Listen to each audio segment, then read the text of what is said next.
Breezy. Yeah. Looks like they back for a 5th season, man. Who that? Sports Roundtable. Who? SRT Crew. Whoa. SRT. They got that realness flowing in their DNA. Damn you lame if you ain't tuned to SRT today. HO got that payload when he say so. What you betting on? Don't get mad at me on fantasy. Break up Kyrie LeBron. I be smooth as sports superhero Hancock in the mix. Deal with roll tide forever. Real talk, you know who he gon' pick. See where I be with SRT behind the glass. That G-Money. They with a strong. I never lose. 6-man elite. That's J Smooth. All you other sports radio shows is fake news. Believe that. Turn up your radios, cause it's time for SRT Radio. Yeah.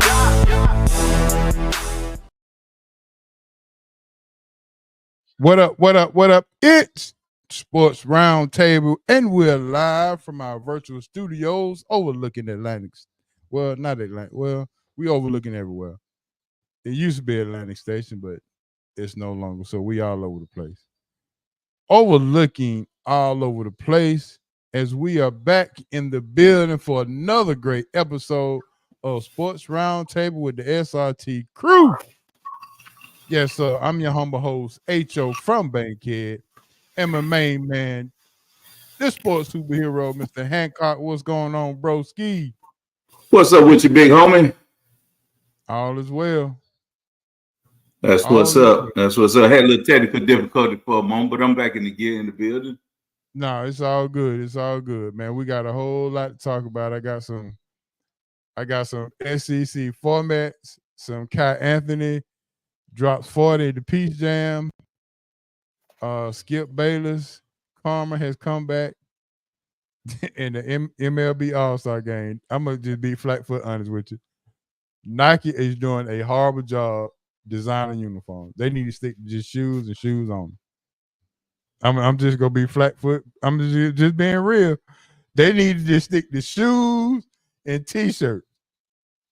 Designing uniforms is not something that they can do. Sometimes simpler is better. Just be, to the point, man. And it was just too much going on with those uniforms. I saw it. I didn't even think the game was on because I had forgotten it was on last night, to be honest. And I flipped through. And I was like, this is a softball game. What's going on? They said it was an all-star game. I was like, man, what are they wearing? So exactly. Yeah, I do agree, man. The uniforms, they were horrible. There's just no other way to say it. Well, what's up, Dad? Dad said they made some fire hoop shorts. Maybe so. But speaking of hoop shorts, let me bring my main man in, your homeboy. When I saw SEC new format, I got the text. Lock me in for the night. The new SEC format. And they is my main man, D Will the coach, baby. Eyeball Radio. IBALL.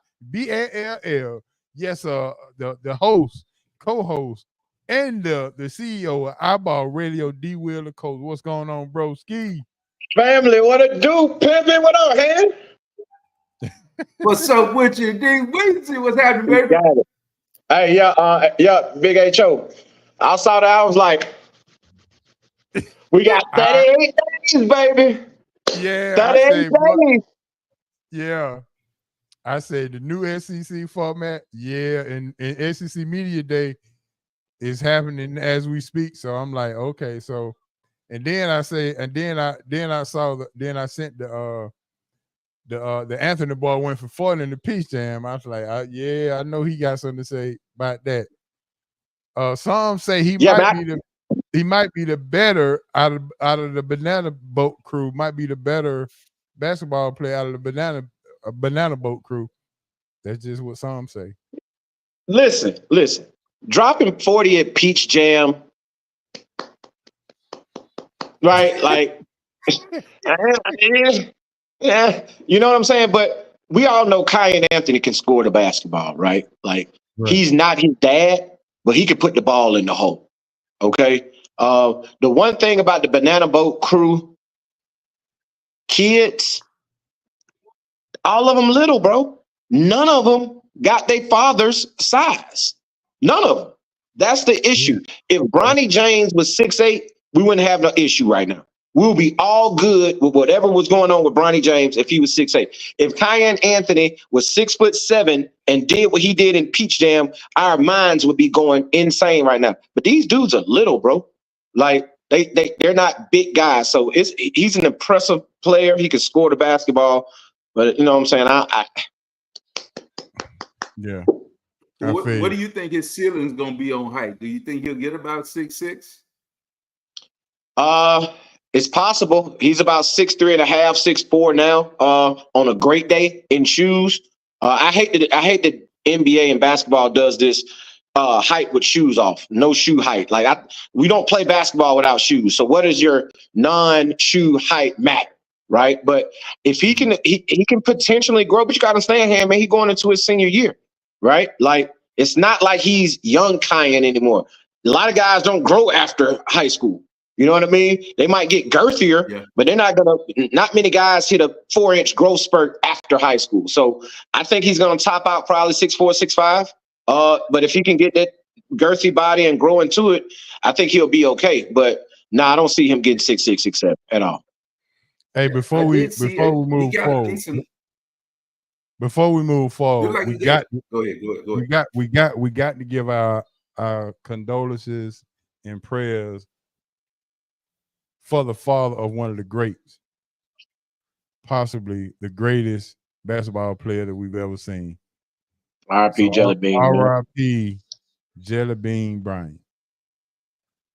No doubt.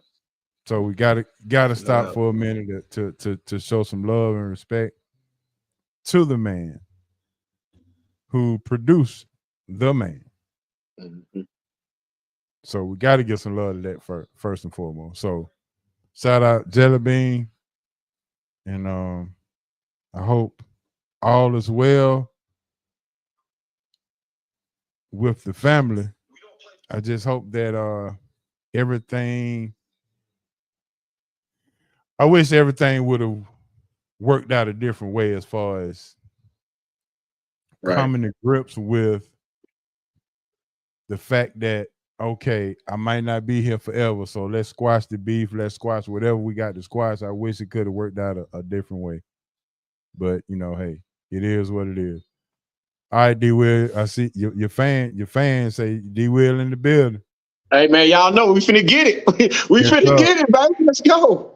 Matter of fact, let me go ahead and pull up my my hot news ticker. Matter of fact, I'm not going to leave my boy out of this one. I got to bring my boy Bob in for the college football, the SEC. He's a Pac-12 guy, but since he's been in the South, I know he understands what the SEC means to the South. So I'm bringing Bob in a little early before we even get to our baseball Braves report. Bob, what's going on, Bob? He go join us in our hot news. What's happening, bro? Excited to be here, a man amongst some legends. So good. I was happy to join the conversation with y'all. Yeah, well, what's up, Bob? Second of all, we got to give we gave you a shot. We gave you some flowers and some condolences for you too, Bob. I know you lost your father a couple of weeks ago here, and it still sting a little bit. I understand, and if we need to go bowling or something and get you a 300 game to make everything work out for you, let's do it. Let's do it. He was my biggest fan. So, and he probably taught you how to bowl too, huh? He was always watching the show, when we're on, when I was on. And so, it's a different world now, but every day is getting a little bit better. Just got trying to take care of mom and keep her going, so that's the new purpose around. So, but we getting through. All right, that's good. All right, man, it's time to jump into some hot news. The hot news sponsored by good old friends Big Easy Grill, 1193 Collier Road.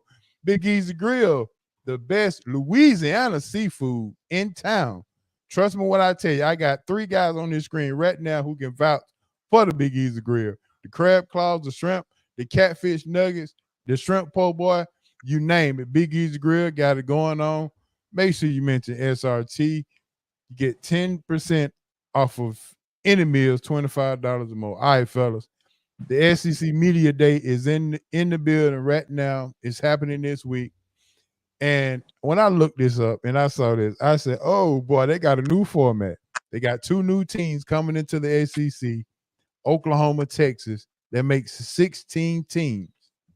And guess what? No East, no West, just 16 teams straight up and down. You ain't got to worry about, well, as long as I beat everybody on this side, then I can go to the SEC tournament or the championship game. Well, that's no longer. 16 teams, the top 2 teams go to the SEC championship, and that's the way it is. So I'm going to start out with you, D-Will. What is the advantage or the disadvantage? Do you like it? And who has the upper hand in this format? Well, I'm going to tell you like this. With the SEC being the coup de grace of college football, we all know that, right? Like the Big Ten is a pretty chick. She's really pretty. But we know the SEC runs college football. And with the new 12-team format going into the playoffs, it really diminished the regular season, right? Like you might be able to get in with 2 or 3 losses out of the SEC, depending on who you lost to and when you lost to them. What this does by eliminating divisions within the SEC, in my opinion, it gives us a regular season that matters. These games are going to matter. Like H.O. alluded to, you don't have to worry about, if I just win the West, I'm going to the SEC championship game. Or if I just win the East on a down year of the East, I can just go to the SEC championship game, float, and hopefully I can get that one game, and anything can happen on any given Saturday. So my thing is, I think this brings validity to the regular season, putting these teams on blast to where, you know what, you got to play everybody, you're going to cross everybody, you got to win those football games to be there in the end. It's just the top 2 teams. So number 3 going to be real upset, right? And number 3, high playoff team. Right. So my thing about it is, man, I love the new format. I think it's going to bring excitement to the regular season. I think it's going to create new rivalries with these 2 new teams coming in and guys playing teams that they usually don't play year in and year out. Now you're going to see those teams have to play each other. So my opinion, man, I like the new format. And I think it's going to be great. And I think it's going to bring new rivalries, and it's going to also bring some validity to the SEC regular season, which we were losing once you let 12 teams into the playoffs. There you go. All right, Hancock, what you got? Yeah, I don't know. I think that I'm happy that they're taking the top 2 teams. That way you get the best 2 teams, or the best record-wise anyway. I think we lost out in some years when you had 2 of the better teams on one side of the proverbial conference, or coming out of West or coming out of East, or whatever. So you didn't get the best matchup in the SEC championship game. I still hope that the SEC championships mean something to these teams now. You know, they've opened up the format, so the biggest thing is getting into the tournament now. So I still hope that, and I think it still will, because it's so much of a tradition that we talk about in the SEC. I just hope we don't lose that with the new blood that's coming in and everything. This thing was, man, it was a family feud going on in the Southeast, man. Nobody liked each other, and it was all about trying to keep your other opponent from even getting into a playoff time, or even getting a chance to go and compete for a championship. So as D-Will knows, it's 364 days till they play off, and every year. And it's like that throughout the SEC. They have rivals that mean something. It doesn't matter about the record.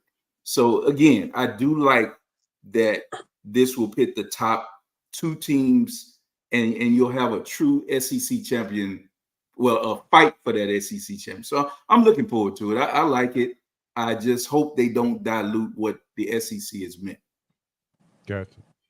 All right, Bob, I know you've been in the South for a while now. I know you come from the western side of the earth, but how do you feel about this new format with the SEC? I really like it. I think, I truly believe that, again, the 2 best teams need to be shooting it out in the SEC championship. The other great thing I love about it is that You got to play an 8-game schedule within the SEC, which will essentially be a home and home, because I think it was the way it was put to me was that the very next year, if you were a home team this year, you'll play as an away team the next year against those 8 teams. And then one of your games has to be against a major conference or a major non-conference team. So you've got to have eight conferences game, and then you got to have one big money game as well out of conference. So you're going to see truly, who the best 2 teams are in the SEC. I mean, that was always the argument, at least with me was, hey, did Georgia have the softer side of the schedule? It seemed multiple years, and it seemed where Bama had the tougher of the schedule going in, and sometimes that kind of showed when you got into the SEC championship game, when the weaker side, would just get blown out by Bama on the bigger side, or LSU, so eliminates that, and it makes the SEC championship game mean something. I just never really understood divisions. When you have a power conference like that, there shouldn't be no reason why Georgia and Bama don't meet up in the regular season and make that a major rivalry. I know Hancock was talking about that. It gives you a chance to make new rivalries. But you have that Bama Georgia rivalry. You'll have that Oklahoma Texas rivalry is still allowed to be there. Especially with those 2 new schools coming in. So yeah, that I agree with it that you're going to see some rivalry games, and then I'm excited to see who each team picks as their out of conference power game that they have to have. So instead of having a bunch of easy routes, games, you're going to have one that you prove yourself out of conference. So it means gives you a chance to match up against other teams that might be in the the tournament at the end. Yeah. So this is what I thought about when this came up, fellas, and y'all can chime in at any time and let me know what you think. We know how well the NFL schedule their games and how the anticipation of going into Sunday and how they schedule the games, and they create this mystique of how great this game will be because of who they playing. Could the SEC with 16 teams and everybody has to get to the top 2 to win, to get to the to get to the Mercedes-Benz, could the SEC rival the NFL on Saturday just like the NFL do on Sunday? Could the SEC be that much more interesting because of how they have created this format? And the 2 teams that are coming in are power teams. So, and D. Will alluded to, new rivals will emerge because of this. So could the SEC rival the NFL on Sunday based on how they could schedule the games and how we can see it on TV and things of that nature? Bro, it is the NFL. I don't give a damn what y'all say. The SEC on Saturday is the NFL. Think about it. There's no damn division. It's 16 teams. We go into the playoffs. Whoever gets there, get there. Here's the other part. Everybody's getting paid. Like we're seeing a different dynamic in college football to where everybody on that field is getting a check. They got $20 million salary cap now in college football, where universities are only able to pay up to $20 million. So I'm telling you, we're watching the NFL brew in college football all throughout the SEC. Now, we're sitting here talking SEC because we live in the SEC country, and that's what it appeals to us. Don't think they ain't doing that up in Big Ten country, right? Don't think that this same type of deal is not going down in Big Ten country. So I'm telling you, college football is about to be the NFL's, what they always used it for, as a minor league that they didn't have to pay. You're about to see the NFL be the SEC and Big Ten football be the NFL feeder league, or in Bob's world, farm league coming up and they're going to be able to pay these guys to be able to be ready to come into pro football. So yeah, man, it's going to be a beautiful thing. I totally agree. It is the NFL on not a much smaller level coming through the SEC. Right, Bob. I see you shaking your head. You want to go ahead and give a stab at that? D Will just put it exactly what I was going to say. You now have the NFL D League. I mean, that's Bingo. exactly what this is. I mean, you look at, in the SEC, I mean, this is an exact number, but I would say 65 to 70% of the guys coming up to the NFL are coming from the SEC. So, you've got the young guys already getting a chance to prove themselves at the level before they go to be pro football players. So, yeah, this has just become the NFL D League. Once people started getting paid, that's exactly what this is. You don't need a minor league anymore. This is the minor leagues. And as Hancock always say, these NFL teams, why are you looking elsewhere to draft players when the minor league is showing in your face each and every Saturday? Am I right, Han? All right, Hancock, I'm going to let you go. And hey, every week and every year I tell you the same thing. I don't understand why the Falcons use anything other than a MasterCard to get around the SEC. It's football players everywhere. You got wide receivers, you got defensive end, linebackers. It's all over. You miss everything that's in your backyard. I never understood why. The best football in America is played in the Southeastern Conference. Now, there are some good players, Bob. I don't want to offend you. I do think there's some good speed receivers and things out there on the West Coast. But when you get in the grit and grime, down in the trenches, down there, they try and get mud in them house down here. And I'm just trying to tell you, that SEC style of football ain't nothing nice. So again, you're talking about on Saturdays, big homie, when it's already the SEC championship football game is already like a NFC playoff game atmosphere anyway. I mean, every year. Now you're going to have not just the hoopla of having the championship game. You'll have the actual two best teams every year. So I think that's going to even put it over the top even more. And I can't wait to see Texas and Oklahoma coming in here, and let's see what happens here. This conference is going to be off. It's through the roof. So I'm waiting. D. Will, I'm ready to see what Kalen DeBoer does there. And I know I don't want to get off, but I wanted to ask you this before. What is the temperament down there? What is the anticipation of him? Big homie, I ain't trying to derail the show, but I think that's a pertinent question right now. What is it after Nick Saban put this big, well, he built a bear down there, and now you got a guy coming in there. This guy try to feed the monster. What's in the world? Yeah, and how does he feed that monster down there? Because he got to keep it going. As Paul Firebomb, the show gonna be on the check. So talk to me. Listen, talk.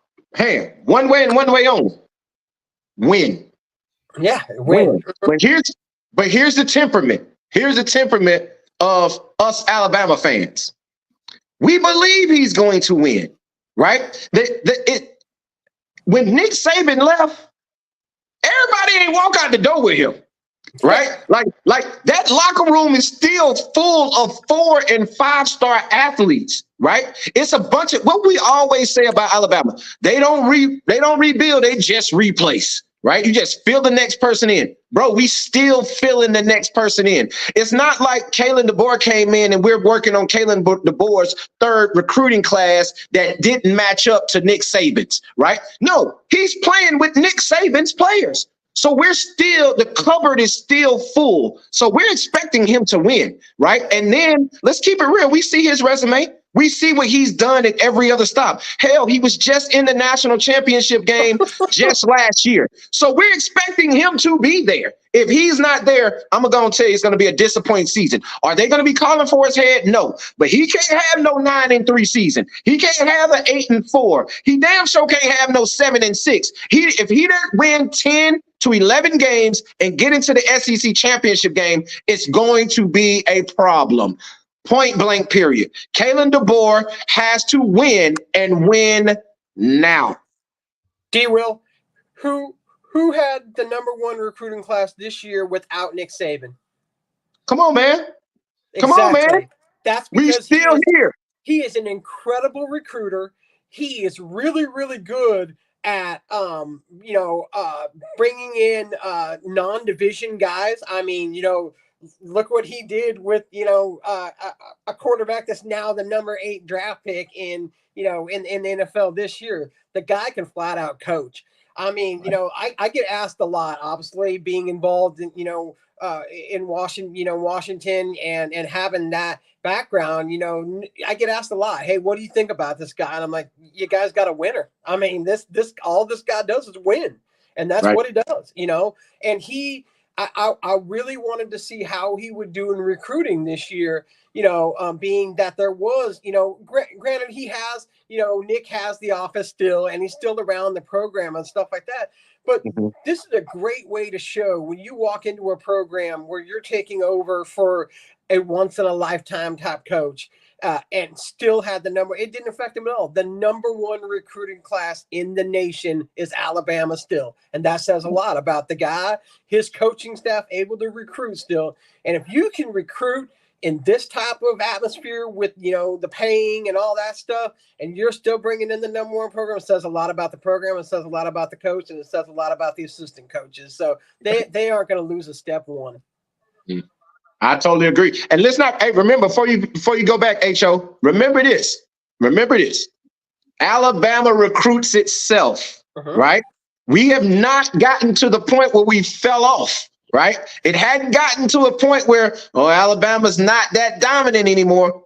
Y'all remember, we're defending SEC champions, right? Let's keep it in perspective, right? And Kalen DeBoer has to win, Han. I don't care. He has to win now. We cannot miss a step. The train can't come off the track. If the train comes off the track at all, you know how it go down here. And you know how it's going to go down. They're going to be at his neck.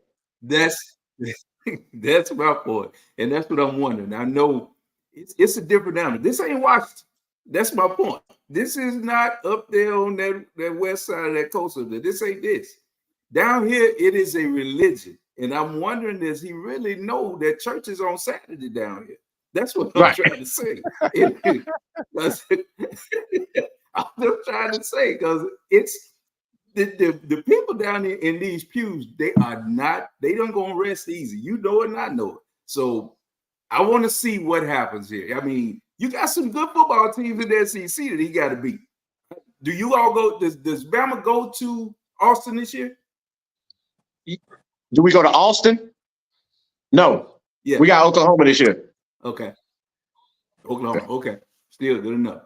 All right. Well, I wanted to see that. I want to see that rematch of Texas and Alabama. I'm looking forward to that. And it's coming. The championship game. It's coming. Yeah, I'm looking forward to that. Yeah, the big homie. Go back to the show, big homie. I know I intercepted to go and talk about some stuff. Go. Let's get it. No word, Deion Sanders. I saw you take one to the house. It's all good. But before we even go to the next point, I do want to ask you this. With the SEC going to 16 teams, all in one, the top 2 teams go to the SEC championship. This year is the first year we start our 12-team playoff. How many goes out? How many the SEC get into that 12? 3. Anybody? I say 3. 3. I'm saying at least 3. Yeah, I agree. Hey, that's what I'm saying. Is that 4 you hold? A quarter. A quarter. Woo! A quarter of the A quarter. So how's it broken down? It's broken down by each conference gets one in automatic, right? Conference champion. Yeah, I'm not sure how it's actually broken down. No, it's conference champion, and then it's like the highest ranked non-power conference team, I think, gets bingo one. And then the rest is just fill in by. And then the rest is at large big. Yeah. So they're getting a quarter. If it's 12 teams, they're getting 3. But I'm leaning more towards 4. I see 4 teams in the SEC that's good enough to get into the playoff this year. Okay. All right. Yeah, I think it could be Georgia, Bama. I like Georgia, Bama, LSU, and then one of Texas and Oklahoma. That's who I think Texas, Oklahoma would be the odd person out. But yeah, I think Bob, I can disagree. I think Ole Miss is getting in this year. Ole Miss is they're good. Mm-hmm. Ole Miss is probably the sleeper team in the SEC this year. Ole Miss gonna slip up and win 11, if not 12 games with that. I'm telling you, Lane Kiffin's going. They won 11 games last year. Won a Super Six, whatever they call New Year's Day 6 game. So my thing is, Ole Miss is that team. So I got Bama, Georgia, Texas, and Ole Miss getting into the college football playoff.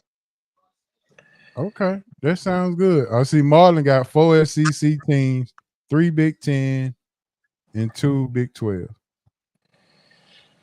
Well, that means the Pac-12 go get what? How many is that? Pac-12 ain't got no teams. You mean the ACC? Yeah. Oh yeah, the ACC. Yeah. Yeah, they got Washington State. Yeah, it'd be ACC. They're still there. All right, Marlon had a note for you, D-Will. There you go. Oh, we already know. Listen, wherever he live in Northport, on whatever lake he stay on, don't win 10 games and see what happens. We don't need no moral victories. And he better whoop Auburn ass. Here's what I'm telling you, bro. He cannot lose to Hugh Freeze in year 1. I don't give a damn if we are 11 and 0. If he loses to Auburn, his ass needs to be fired. I'm just going over the board now. I'm just telling you. But I'm telling you, if he loses to Auburn, we're going to string him up. He ain't going to be able to come back to Northport. I'm here to tell you. He has to beat Auburn in the last weekend. Everything else is fine and dandy. Win 10 games, beat Auburn, he's safe. If he don't do that, damn a national championship. If he don't do that, he in trouble. Well, I just doubled down. I hope he has better security than Trump. I just doubled down. I put a $50 bill on Jalen Milroe winning the Heisman this year because I think DeBoer is going to do wonders for him. So, right. I think for him to win the Heisman, that means they got to go undefeated. So, yeah.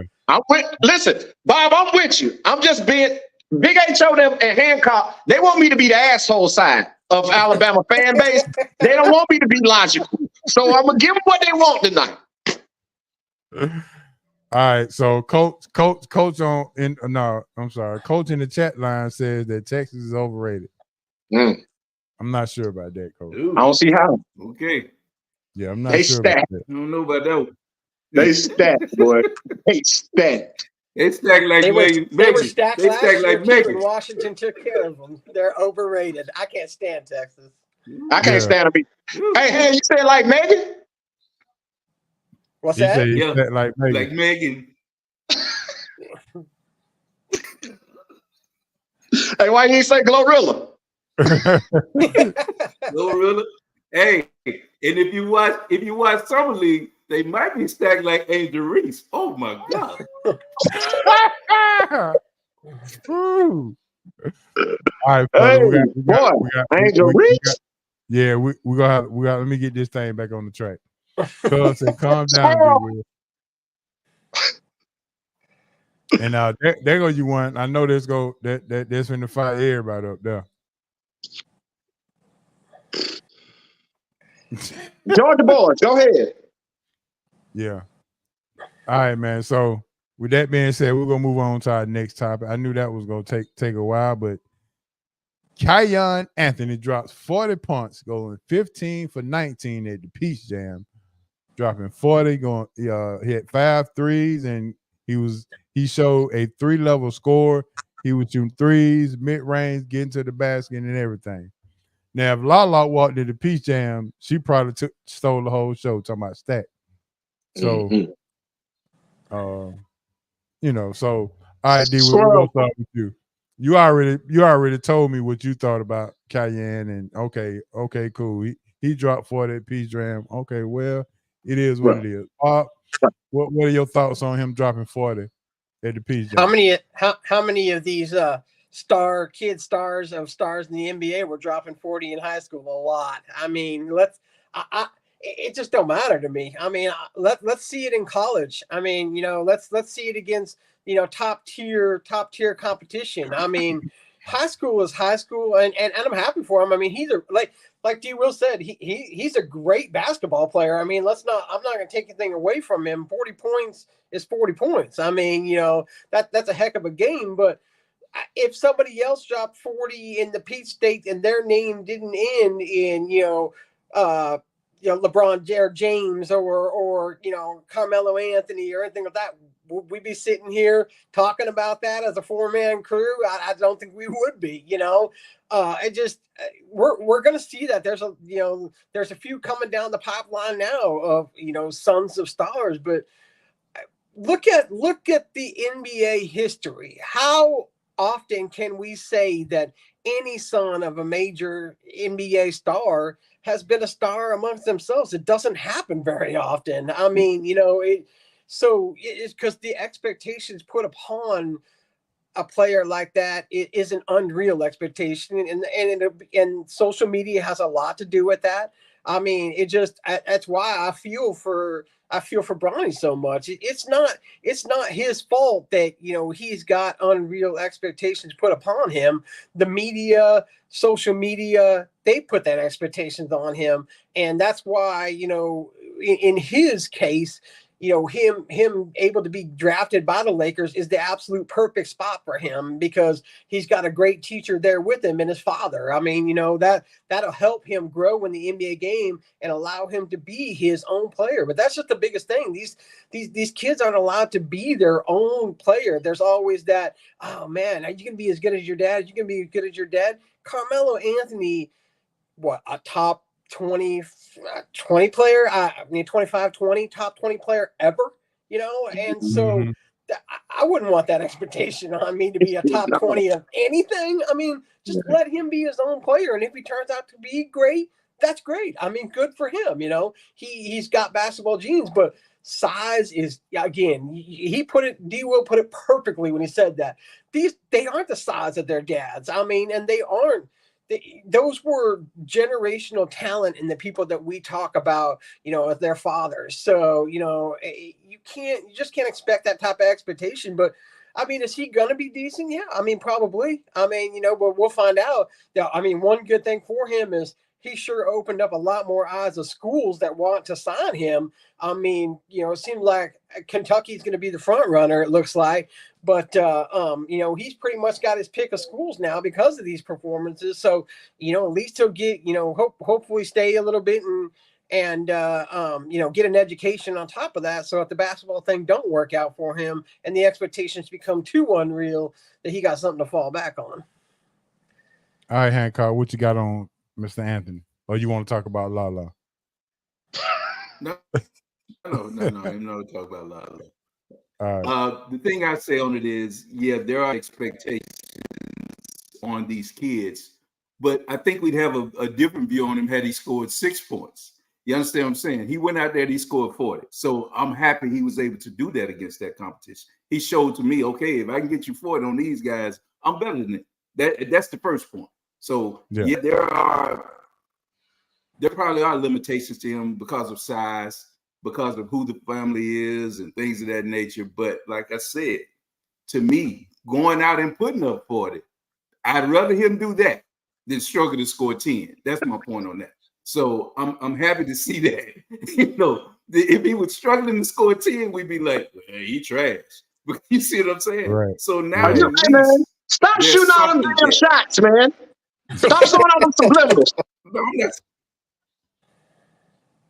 Yeah. I'm just. You think LeBron James is smart enough to understand what you're saying right now? I'm not trying to say that, D-Will. But it's the truth, though. Come on, let's be real. At least he's putting up the numbers. So at least we'll see. Okay, well, you did it at this level. Now you're gonna have to prove it again. That's a good thing. At least we got some. And I think I've seen him work out with Melo. And what I like is it's not just a drill-based workout.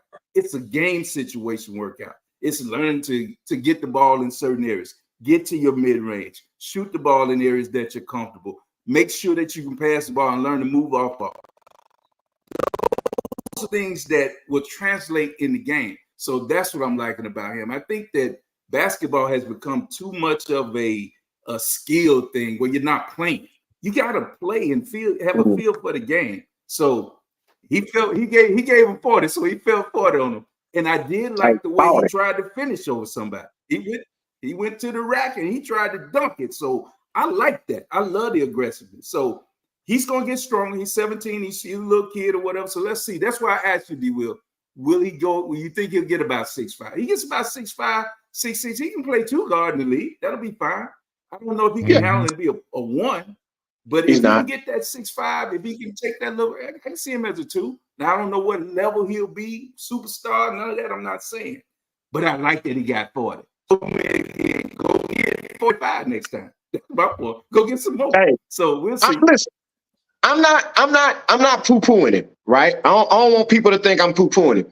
He can play, like I said. However, I think in 5 to 10 years, if you're not 6'5" or better, you're not seeing the NBA, bro.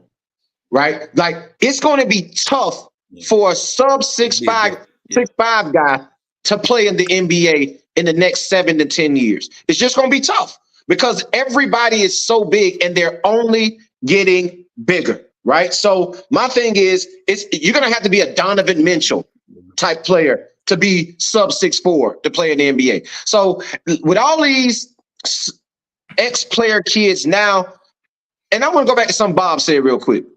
How many Hall of Fame father and sons are there in the NBA? 0. You see the Bob sport all the time. You got your Griffeys that play it together. You got your Bonds. Like it's several of those types. But no, in doggone basketball, it's not. So we haven't seen it. So until one of these guys actually pan out, and we see an influx of ex-player kids into the NBA now. However, when we see one pan out to be a star or the caliber player that their parent was, I'm yet to see it. And none of these guys that I'm watching right now jump off the page to me and say they're going to be that one day. I just don't see it. Okay. Yeah. Cool. Yeah, we've seen it in verse, like you said. Some of the kids have outshined their father. We talked about Joe and seeing Kobe overstep his dad, like you said. Steph overstepping Dale, even Clay overstepping his dad, and so there have been that. All of the Hall of Fame. We haven't seen both of them. Right. We haven't seen both of them become, Hall of Famers. You're right. Yeah, I agree with that for sure. And we're gonna talk about kids. We're gonna in our roundtable discussion, we're gonna talk more about athletes, kids, and things of that nature. So y'all stay tuned for that. Our next item up the bid is Mr. Skip Bayless has the karma come back on him, and now he is leaving Fox FS1 or leaving Undisputed. Let me just say it that way. He's leaving Undisputed. Not sure if he got fired, then renewed. He just signed a 4-year deal, so I guess this would be being fired. So, Han, I'm gonna start with you on this one. After the midsummer, he's out of here. Bye, Skip. Yeah, can't do Uncle Shay like that. Right. But I think what has happened is that everybody has a show now. When he was the only game in town, he could, do the things he wanted, rant and rave and talk bad about athletes, call them out of their name and all of that. But it's more entertaining shows now that you can get at the drop of your phone. You just flip your phone open and you can have Jeff T. You can have Gilbert Arenas. You can have Paul Pierce. You can have everybody. And they have stars on that talk about sports. And it's a different thing. The new media, to me, has put a dent in a lot of that screaming and debate shows. I just think it has. I think the audience is changing. You still may have that older crowd or whatever that may gravitate to. I stopped listening to Skip even before he and Shannon broke up. It got old to me. They just screamed back and forth at each other, and it just started to be a bad listen. So I think a lot of these shows, if they aren't careful, they're going to lose out, because the thing we're getting now are stories of the NBA. They're more interesting when you're talking to ex-players and they tell you about what went on and how this happened on the road, or players that they played with. It's just more entertaining. and it's just not about screaming and talking about who's trash or he can't play at this level or stuff like that.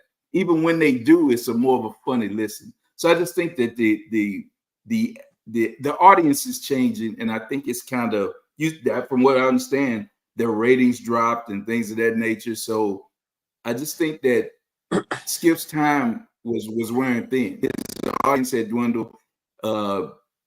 Shannon had brought in a new demographic, and then they kind of went their separate ways or whatever. And you saw what happened. Shannon's people have followed him. He has like 2 or 3 different shows he's on, and he's more popular than ever. So I just think that the media has changed, and Skip didn't change with the time. So, you know, it is what it is. I'm not really a Skip fan, so I think the only thing we have in common is he's a Cowboy fan and I am too. That's about it. All right, Weez, you want to go next? Yeah, man. Let's keep it real. Skip ushered in an era of sports media that was never seen before.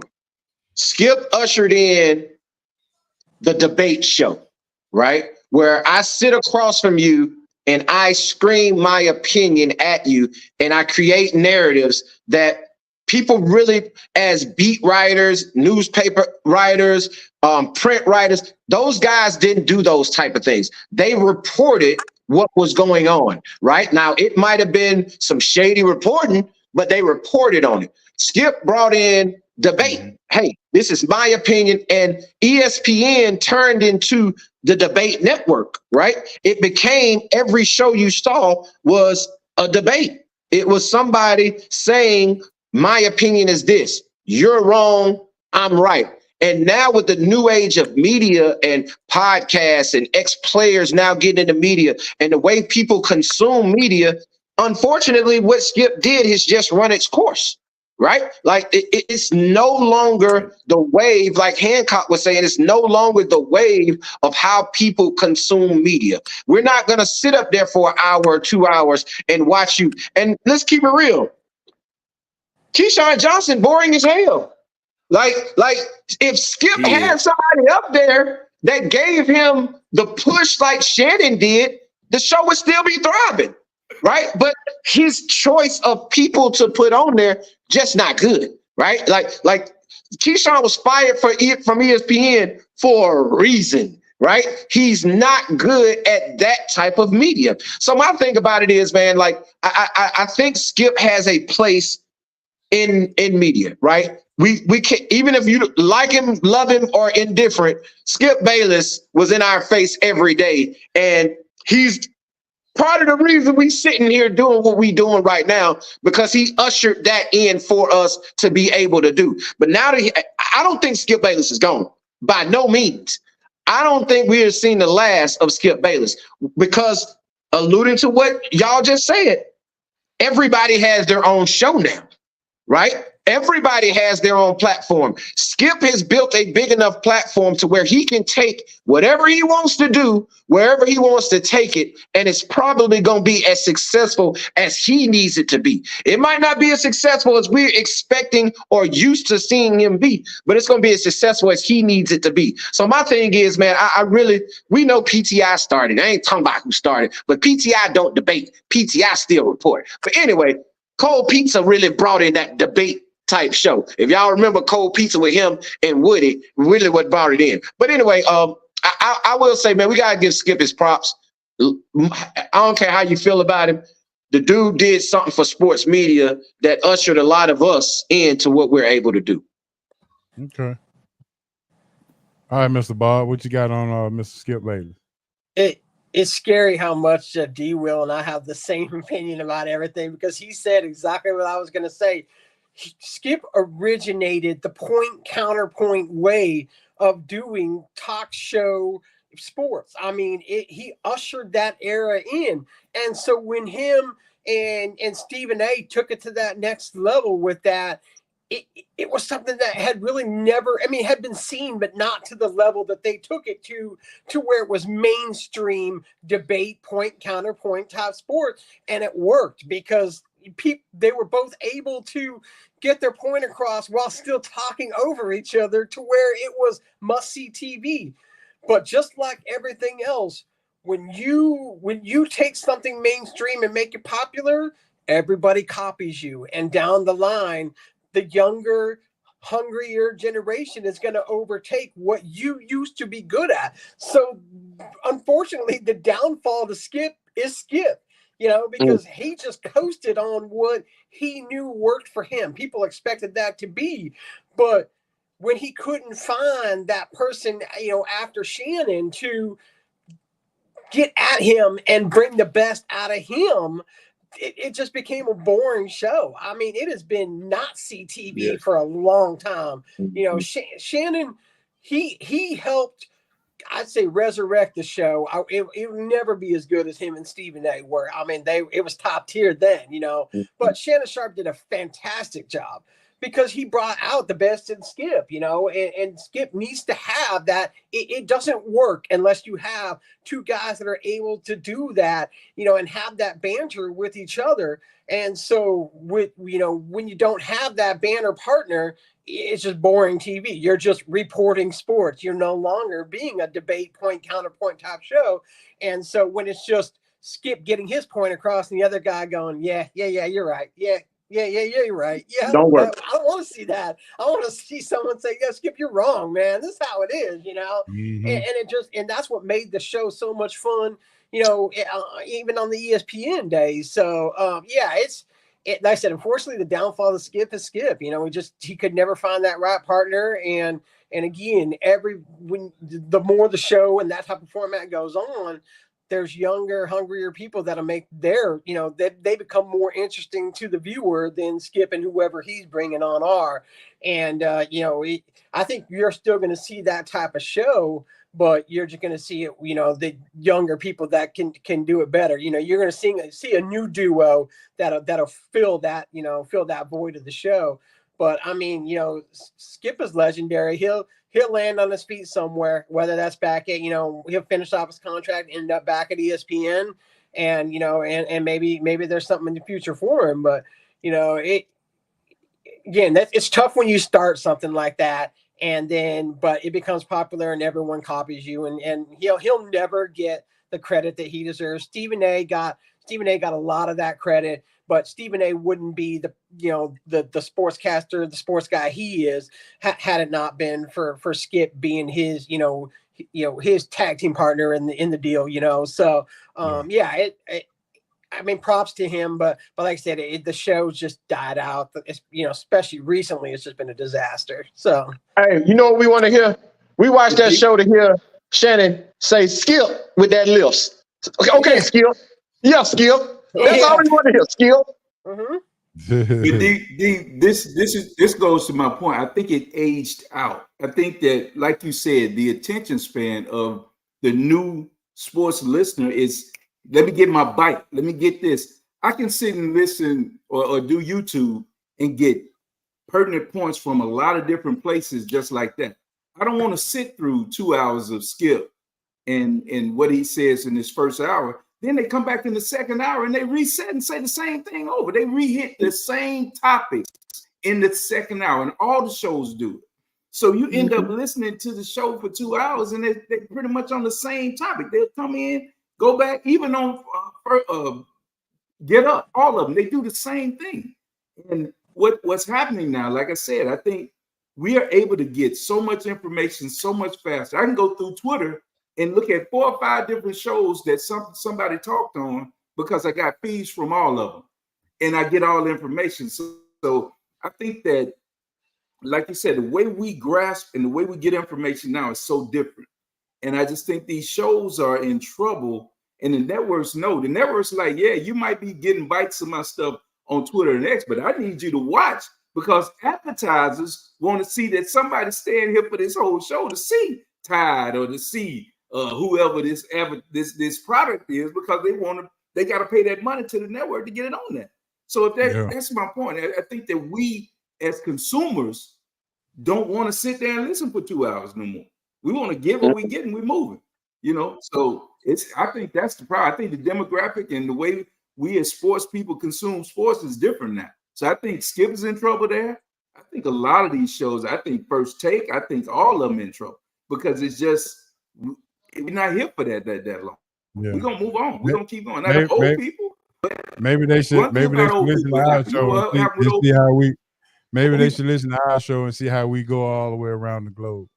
Well, There it's it just, is. I mean, again, I go about old on people is old people die. yeah, Old people I go die. in, They I move go on. on to sports. So they're gonna be gone. Yeah, I go on to sports media. I already know I'm a diehard Seahawks fan. I don't want to go and listen to someone that tells me how good my team is. I know what I think how good my team is.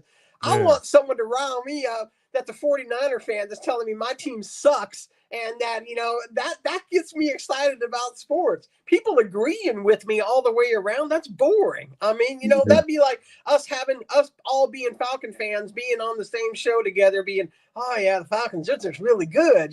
That's no one wants to watch that. No, They want to yeah. see me say, Hancock, man, the Cowboys are garbage, man. I can't stand them. Yeah, But that's just what it's what sports people want to consume. and I noticed That's Hancock got the competition. Cowboys behind him and not the Lakers behind him tonight. I'm just kind of Listen, hey Joe, on the blue wall. on the blue wall. Yeah, Come on, man. She been burning my eyes the whole 55 minutes. yeah. Hey, I There gotta it bring something to the show, baby. You know how it is. There it is. Hey, this is what drove Skip's show. This is what drove. Believe me, him talking about the Cowboys got ratings, and you'll see it throughout sports. Just hang on the next couple of months. You'll see the star, baby. Yeah. That- All right, That's the star of champions past.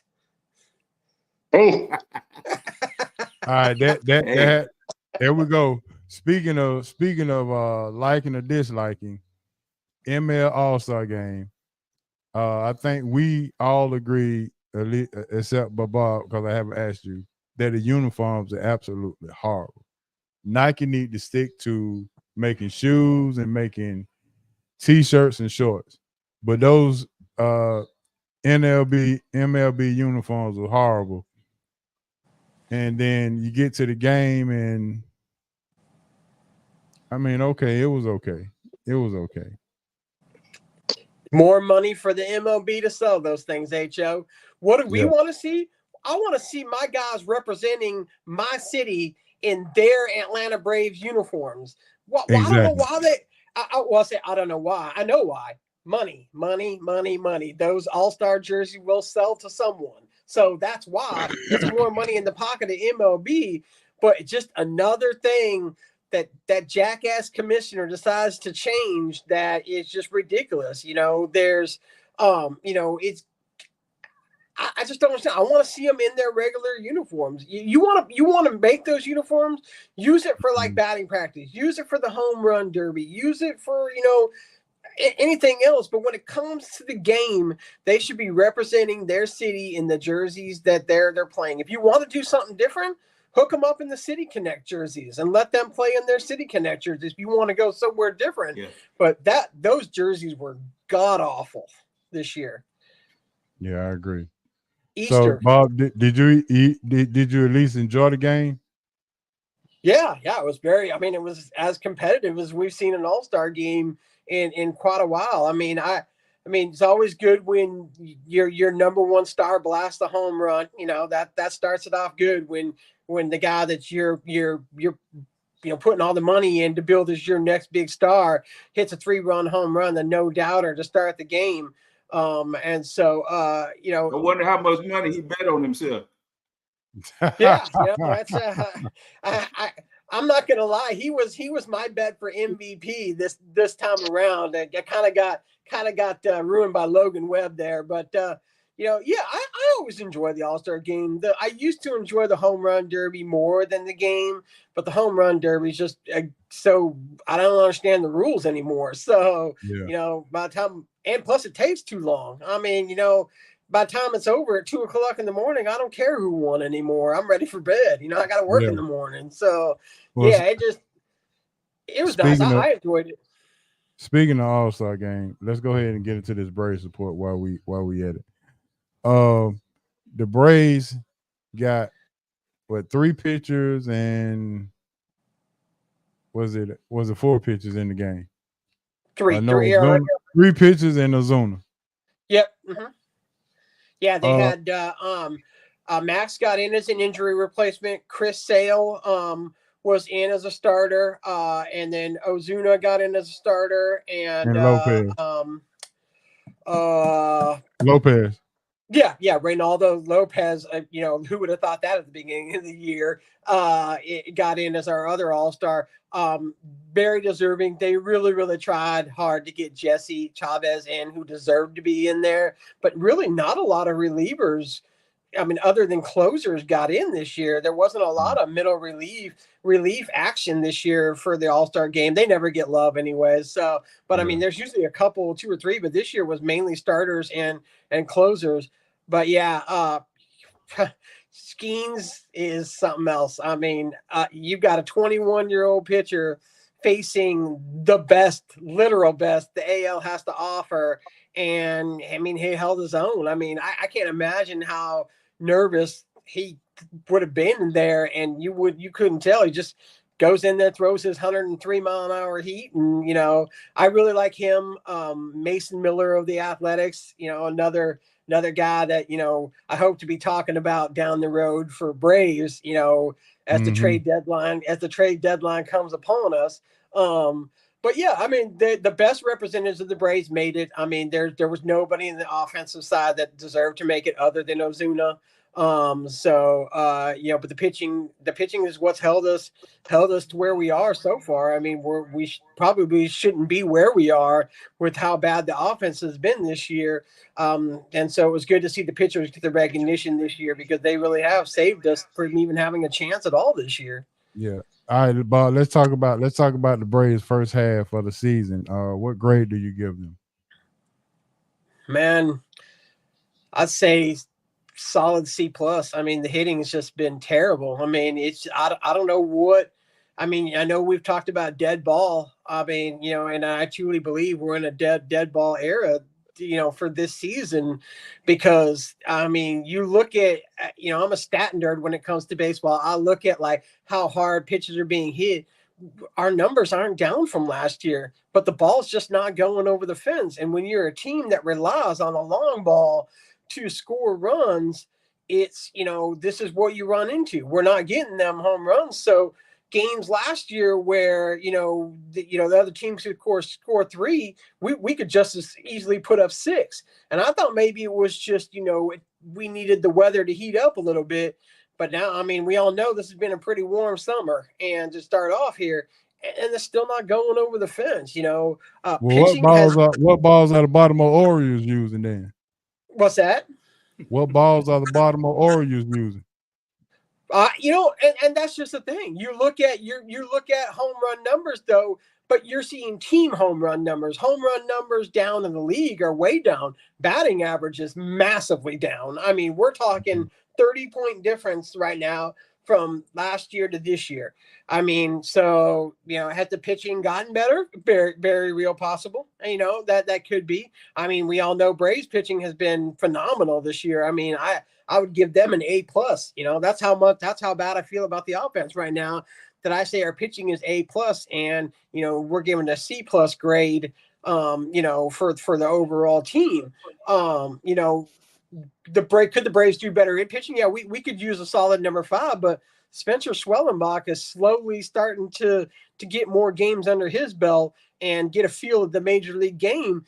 And his last couple of starts, he's starting to show, that maybe he does belong, and maybe he's going to take that number 5 spot.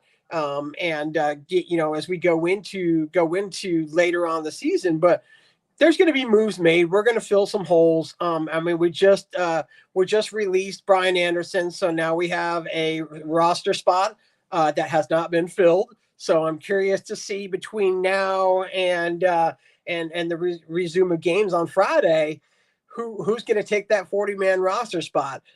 Could it be Nacho Alvarez? Could be. I mean, I don't know if Nacho Alvarez is ready to come up yet, but I mean, he's tearing up AAA. Could it be, another pitcher? I mean, that could be an option as well.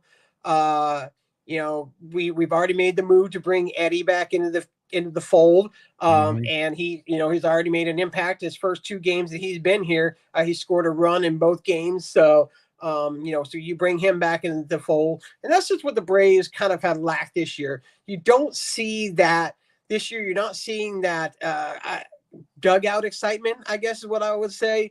It just doesn't seem to be that fun-filled Braves team that you're used to doing, and you start to see that turn around a little bit. All of a sudden, you start to see Ozuna bring in the teddies, the snip bear into the dugout, and it seemed like maybe a little more laid back atmosphere, which is what the Braves have to have. They've always been that loose team. But I'm not concerned by any means. I mean, when you have the additional wild cards now, that means more teams get into the playoffs. So, and as the Braves have proven, winning the division doesn't mean nothing. So if you get hot and you get hot going into the playoffs, you're just as much a World Series contender as anybody that wins the 100 to 110 games. That's a division winner. All right, Bob, let's talk about this MLB draft that the Braves just had. 9 pitchers and 1 position player. Is that telling us something as far as what the Braves are trying to do, or is it telling us that Max Fried is not coming back, as you continuously tell us? Did we draft our Max Fried in the draft with Cam Caminiti coming in as the first round pick for the Braves? Or your thoughts on the draft and your thoughts on what does this indicate with drafting 9 pitchers and 1 position player? Well, we had to reload. I mean, our top pitching prospects are all at AAA. So when you get down AA, single A rookie ball, there's no one. I mean, we have exhausted our pitching prospects, some of which if we do decide to make a deal, the pitching is going to go. I mean, that is what we have to offer other teams if we want to bring any type of impact player here at the trade deadline or even before that. This is the Braves way. When we started this rebuild that brought us to the level that we are now, it started with drafting pitching. I mean, it was, the guys like the Max Frieds, the, Spencer Strider, stuff like that. Those were all guys that were home, we traded for Fried. He wasn't drafted, but he was he went through our system. They're essentially homegrown guys, and a lot were moved in deals and stuff like that. So that's how I viewed this draft. Was time for us to stock up. I thought the pick of Caminiti was fantastic. I for sure thought he was, if not a top 10, wouldn't have slipped any more than 12 to 15. When I saw him, that he was available, I didn't expect the Braves to pick him. I thought we were going to go with Tommy. I call him Tommy Tanks from LSU. He's a home run power hitter. I thought we'd go with him. Tommy White, I think is his name. And then, I was very happy that they did go against what I thought and went pitching in the first round, especially a left-handed pitcher. That those are few and far between, hard to find. And we've done really, really well in development of left-handed pitching. So he's gets the ball in the strike zone. I was doing a little bit of research on him, to see just how good he was. He strikes out a lot of guys. He's not an overpowering pitcher by any means, but he has command of the strike zone. And already has 3 advanced pitches, which is really, really good. A lot of guys come in, throw really hard and throw fastballs nonstop. But, if you don't got a good secondary pitch, you can only go so far. He's already developed 2 to 3, solid pitches already. So that'll make his development as he goes up through the ranks in the minors that much easier for him, because he's not having to develop those secondary pitches. They're already in his repertoire. But there, generally speaking, 1 through 5 that we picked, all those guys were above where they were projected to go in the draft.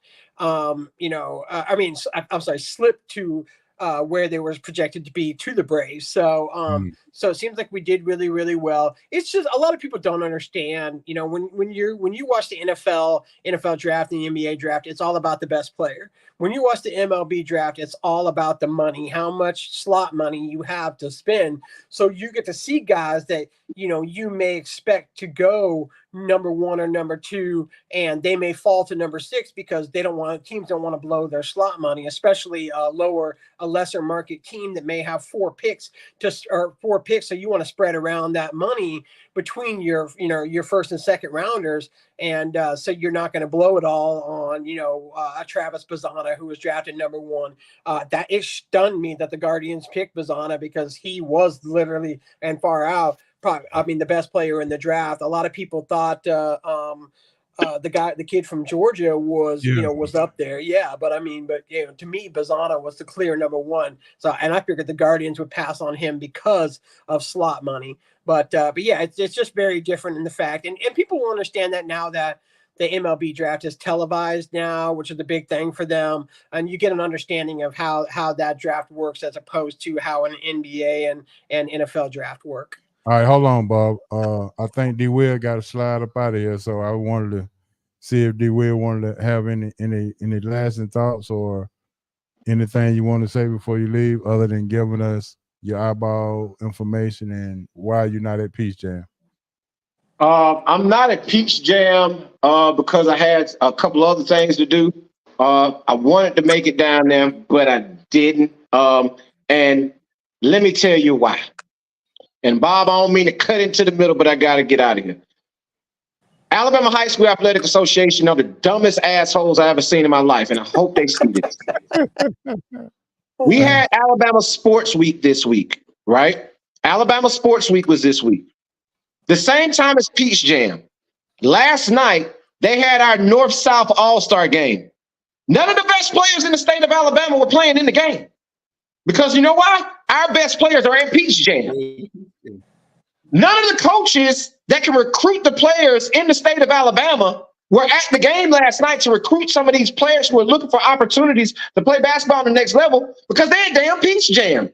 Why are we scheduling Alabama Sports Week and putting the basketball game on a Tuesday night during the week of Peach Jam? Who in the hell is doing the scheduling? Who are the people that are putting this together? Listen, I am so sick, and shout out to them. I like Alabama. They credential me, so I like them. I love y'all. But here's the thing I'm saying. We have too many football people in charge running our programs and running the sports in the state of Alabama, and they just keep poo-pooing on basketball. Basketball gets no love, and they're putting our kids at a disadvantage. And all of our kids, our top talent, and I'm going to give y'all a quick stat and I'm going to get out of here. 23, class of 23, class of 24, class of 25, and the class of 2026. Every number 1 player in the state that's coming out of the state in those classes has bolted to another state, namely Georgia, to play basketball because the basketball here in Alabama is so far behind. And we're going to schedule Sports Week the same time as Peach Jam. Great job, guys. Great job. But that's my little soliloquy. That's what I'm leaving y'all with. Eyeball podcast every Monday at noon, and y'all already know Eyeball live stream. We're going live every Tuesday and Thursday night at 7 p.m., 8 p.m. Eastern Standard Time.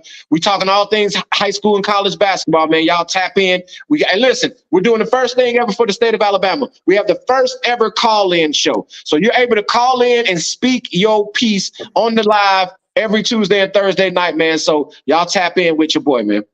Hey, Caleb Holt. I just heard that Duke reached out to him, and he is a monster. He's a monster.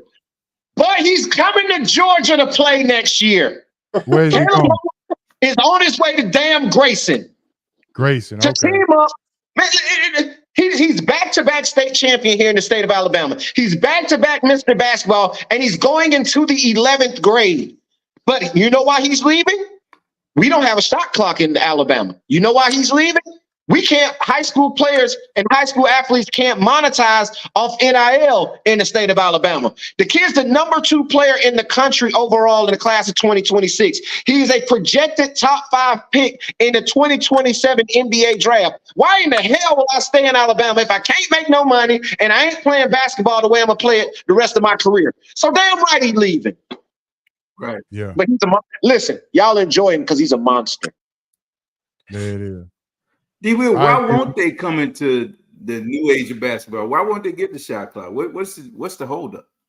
Because we just got a new executive director by the name of Heath Harmon, and he's a football coach. Everybody that runs athletics in the state of Alabama runs football. Y'all see what go on in Tuscaloosa and over there on the plains in Auburn? Y'all see how it go down? Every kid that is talented with talent, they're pushing them towards football, right? They're still preaching that old big lie. Oh, you can't make it in basketball. You can make it it's 53 in football. It's only 13 in basketball. That's the biggest lie you ever told. It ain't 53 cornerbacks. It ain't 53 linebackers. It's about 6 or 7 of them. So it's less jobs in the NFL than it is in the NBA. So if you break it down to numbers, but that's the reason, man. They're pushing all our kids towards football because football is king here. But if you go back and you look at the history of basketball in the state of Alabama, we got NBA players littered throughout this state. We got Hall of Famers. We got guys that are currently in the NBA right now. So it's examples out there. But hopefully Heath Harmon can listen to the Eyeball Podcast, allow us to come in and help him with the game of basketball in the state, because if not, I don't have no idea. It's going to be forever and a day before we get with the new times. Hey, Han, sound like Dabo Sweeney is running the athletic department out in Alabama. Yeah, I agree. Sure. Maybe it's Bell Bryant. That's what it is. All right, bro. Hey, we appreciate you tuning in, man. We'll holler at you next week, hopefully. No doubt, man. Y'all got me, man. Y'all have a good show. All right, bro. Hold down. Hold down. All right, Bob, we can continue now. Now let's talk about the Braves and the trade deadline. I'm hearing some chatter about Jazz Chisholm. Hear a lot of chatter about Luis Roberts, Randy from the Tampa Bay Rays. What's it last name? Yeah. Uh-huh. Yeah, him. Uh-huh. In your mind, where do the Braves go in the trade deadline, and why? Well, there's kind of a caveat here, and the caveat is what does the asking price start to be? The Braves don't have a lot to offer. I mean, as far as these super top prospects, a team that's really, really looking on the offensive side is the Seattle Mariners, and they are loaded with prospects. So those guys like Jazz Chisholm, Luis Robert, Randy Arozarena, Mason Miller, and anybody from Oakland. I mean, we all know that they're willing to just part with just about anybody that they can, and so we've got to compete against teams that have prospects that we don't have to offer. That's why when I see the big names come across, Twitter, stuff like that, the first question I ask is, who are we giving up for that? Who are we giving up for that? I mean, do you think that AJ Smith-Shawver is going to get us these guys? Yeah, he's our number one prospect, but on the national prospect list, he's cracking maybe top 20, and so, that's just because we're thin. I mean, there's a reason that we have the third worst farm system in baseball. We've depleted that, and our guys are up in the big leagues. Guys like Eddie, those are what we're going to see. Guys like Reynaldo Lopez, that's what we're going to get. What we're going to have to hope is that these guys that AA seems to find in the biggest junkyards all over the world end up just being gems. I mean, I'm not trying to say Chris Sale came from the biggest heap of junkyard. He's a successful pitcher, but last year Chris Sale looked like he was on his last legs out the MLB door, and he's a leading candidate for the Cy Young Award this year. So that's what we got to find. We got to find maybe those guys that are under talent, underutilized, maybe not as recognized, and but everybody wants to star. I mean, would we love to have those guys? Absolutely. If we could pull something off like that, who wouldn't love to have, you know, a Luis Robert, you know, and then Garrett Crochet, you know, that's the two guys on the White Sox that are available. I would love to have both those guys. But now here's an interesting name that I have heard that's been floated around is Michael Harris. And that kind of shocks me a little bit, but if a name like Michael Harris is being made available, that means that the Braves are searching for star, someone that's under contract and will be under contract for a while, because you're not going to give up Michael Harris for a rental. I mean, you know, that's never been the AA way of doing things. You know, Right.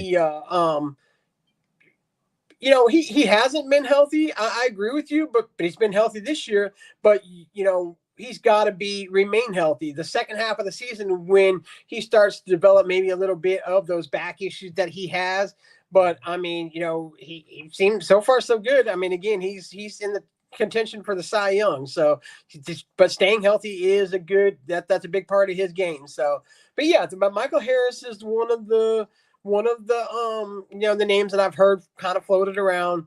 I'd be surprised if it happened. Again, I think it would take a multi-player deal. I mean, I could see him go to the White Sox in a deal for Luis Robert and Garrett Crochet, because both of those guys are still under contract, and young, good, you know, a couple of good young players. But that's where the Braves may have to be creative, in the sense that we may see MLB talent go this time, as opposed to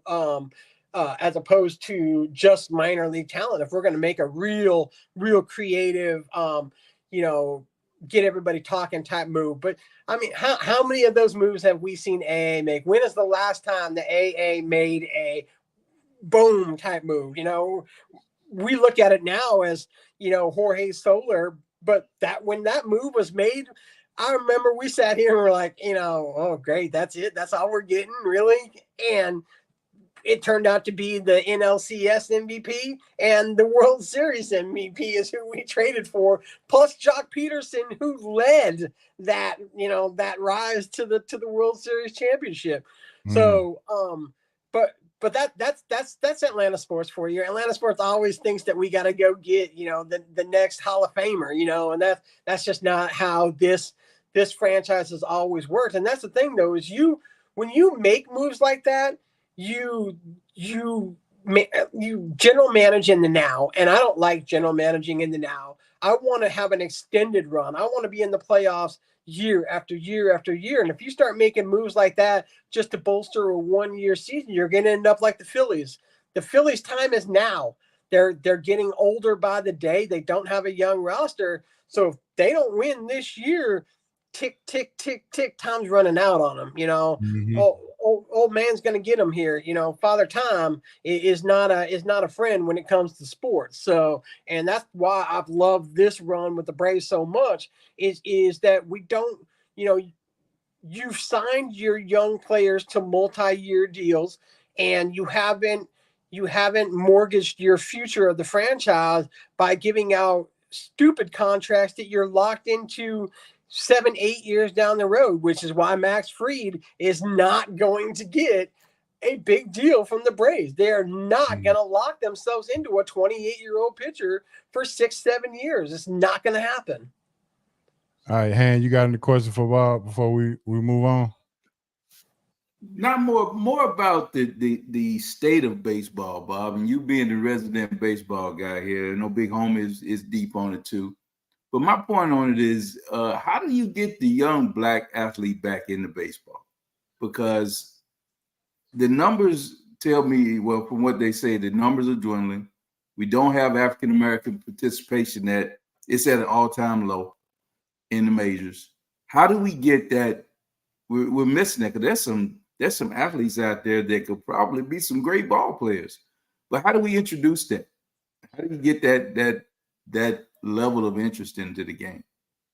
Well, you're starting to see that little by little now. I mean, the like integrating the game into things with the kids. Like you're starting to see the little league where they go play at the Little League World Series, those type of things.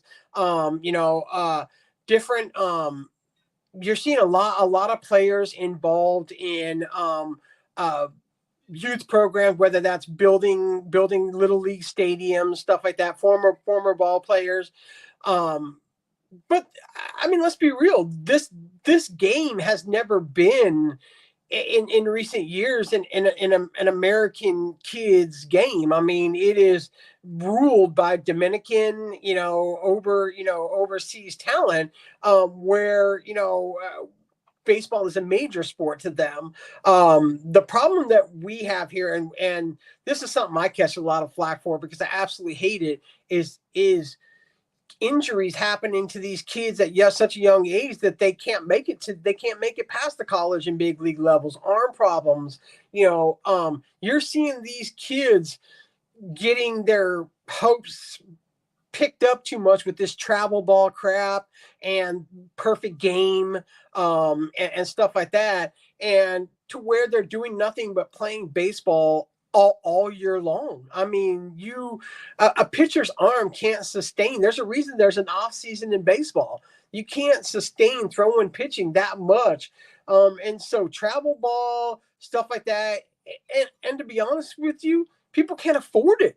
I mean, now, when I played Little League, I didn't pay a dime. We maybe paid for our uniforms, mom and dad did. Now it's like $500 for you to even step on a Little League field. Not every household has that to spend. And travel ball, I was just reading a story about Perfect Game. I am massively anti-Perfect Game. I just hate it. And that they require a $3,000 deposit for your kid to play Perfect Game. And they just had a Perfect Game tournament here in Georgia where the fields weren't raked. They couldn't even find EMTs to come be there, where it's required that you have a medical personnel there. And they played without the medical personnel there, which is against Perfect Game rules. I know Mike Cameron, he's a former player for the Mariners. He's a Perfect Game coach, and he was just going off on Twitter. In fact, if I remember, I'll retweet some of this stuff and tag y'all in it so you can read just to see why.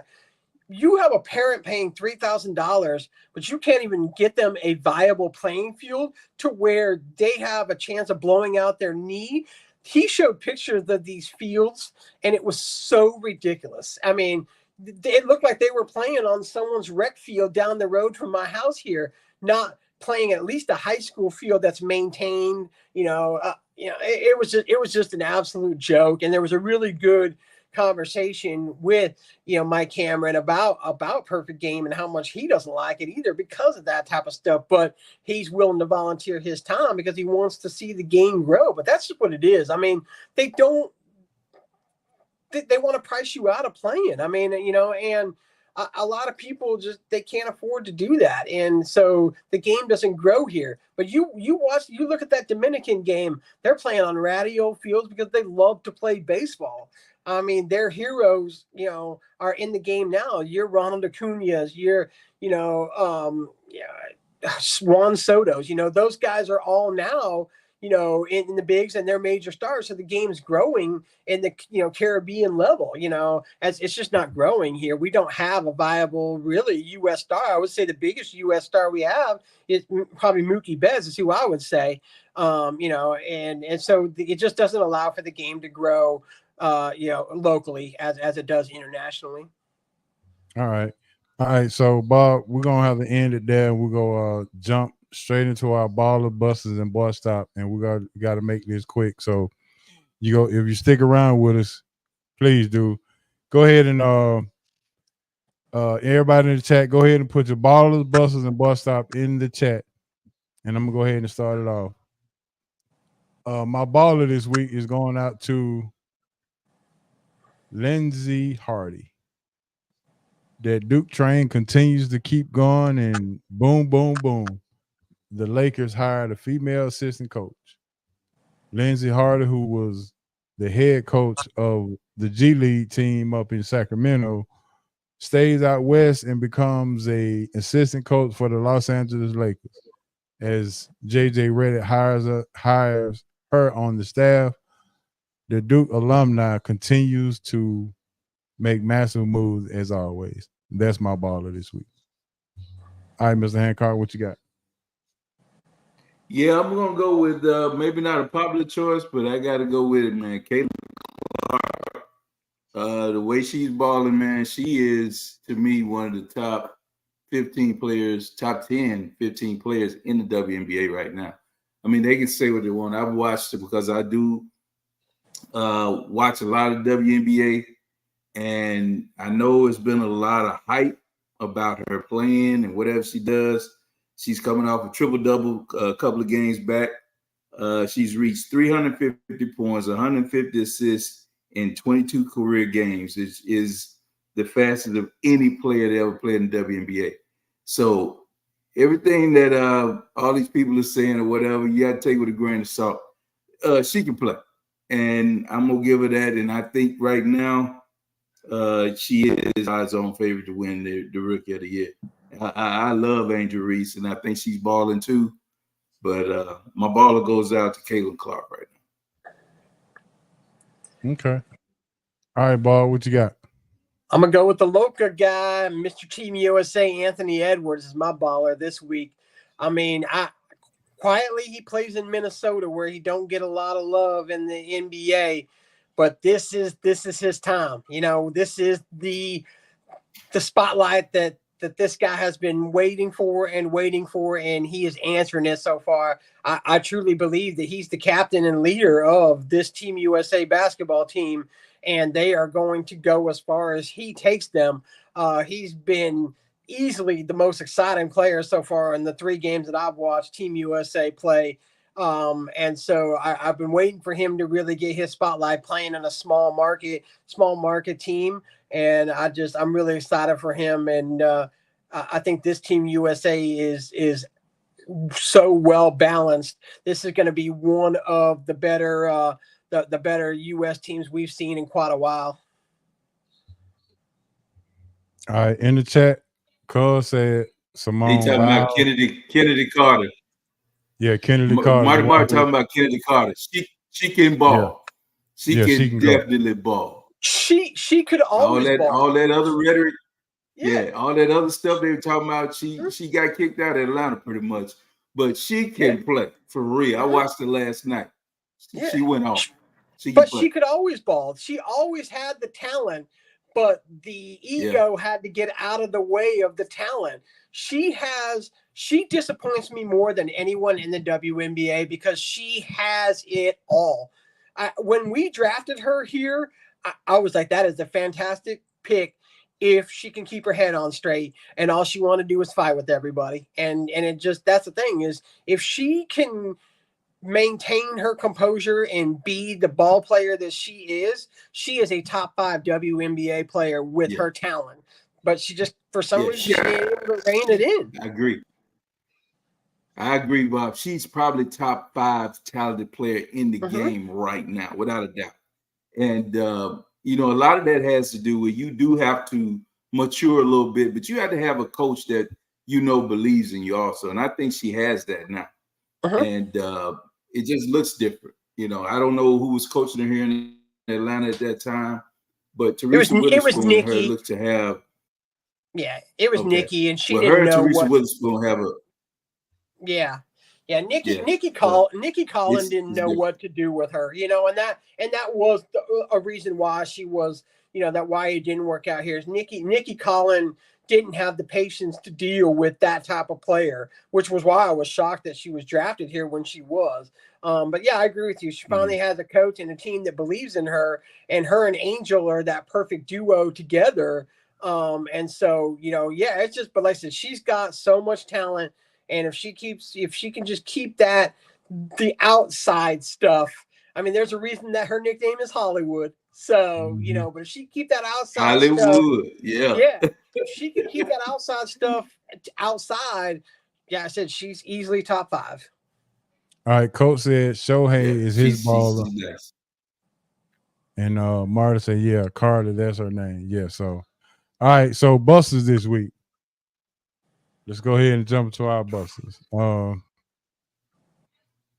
had one I didn't know if I wanted to use it. Han, I'm gonna let you go before me on the bus. Los Angeles Lakers organization, my basketball team, the one I root for, the one I bleed purple and gold for. They are my buster, and boy, stop, because you're gonna sit here and tell me that this dude deserved this roster spot. He deserved to get guaranteed money. That's what pisses me off. It's not that he's getting a chance and all that, but just don't keep lying and doing the things that you're doing, trying to cover. So with that, they get my bust. I'm not going to say it. I'm not going to call him bust because he is what he is. He's not ready to play at this level.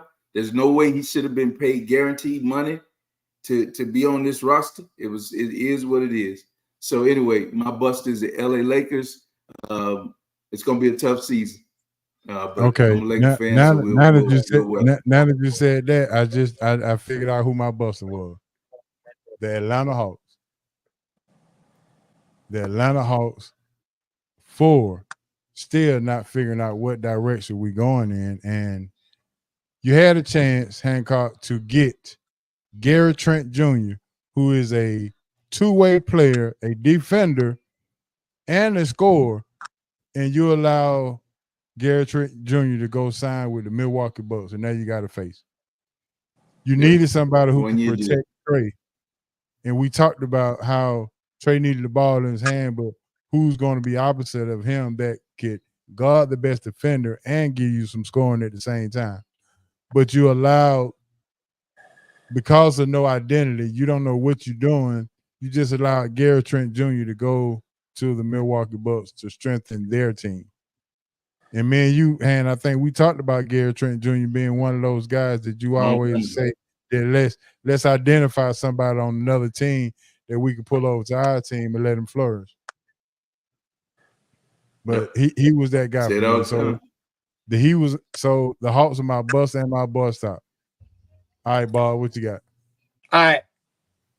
My buster is going to be Grammy Award-winning singer Ingrid Andress for that performance she put on at the home run derby of singing the national anthem. That was so awful. It may have surpassed Roseanne Barr as the worst national anthem performance ever. It's so bad that literally the next day she had to come out and say that she had an alcohol problem and she had to go into rehab to get it taken care of because she was so drunk she couldn't even remember the national anthem. So I mean that's pretty bad. So if you can't handle the national anthem, and you get an easy buster from me. And you're a Grammy Award-winning singer. Yeah. Bob, let me ask you about another person that may have been on your list.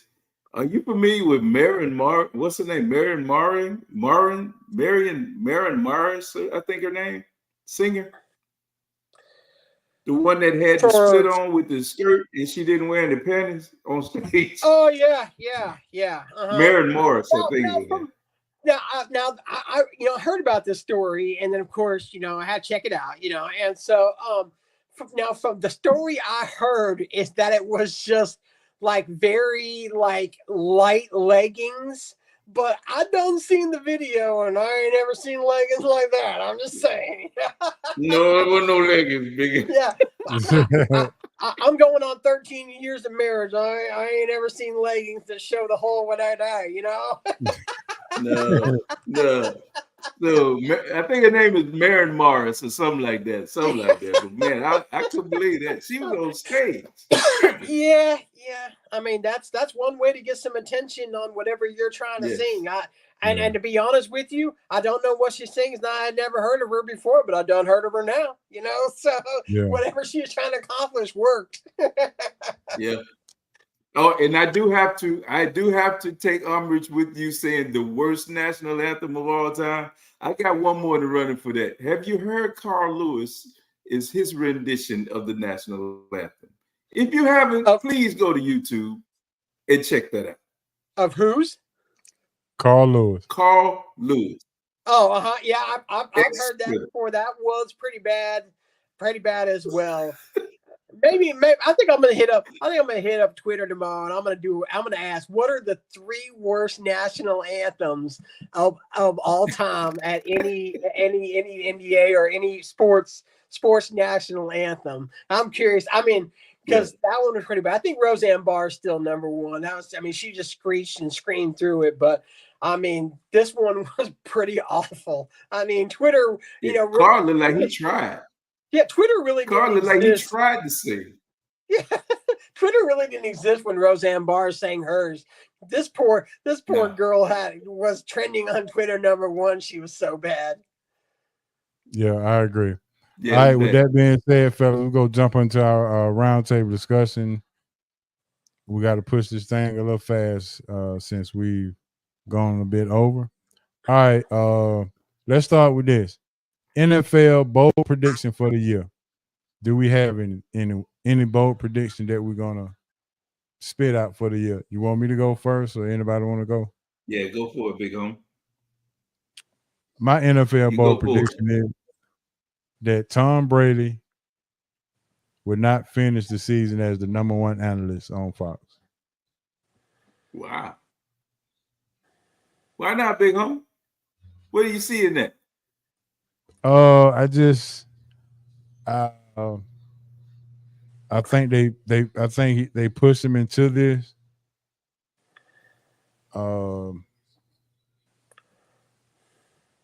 I mean, he's a great football player, but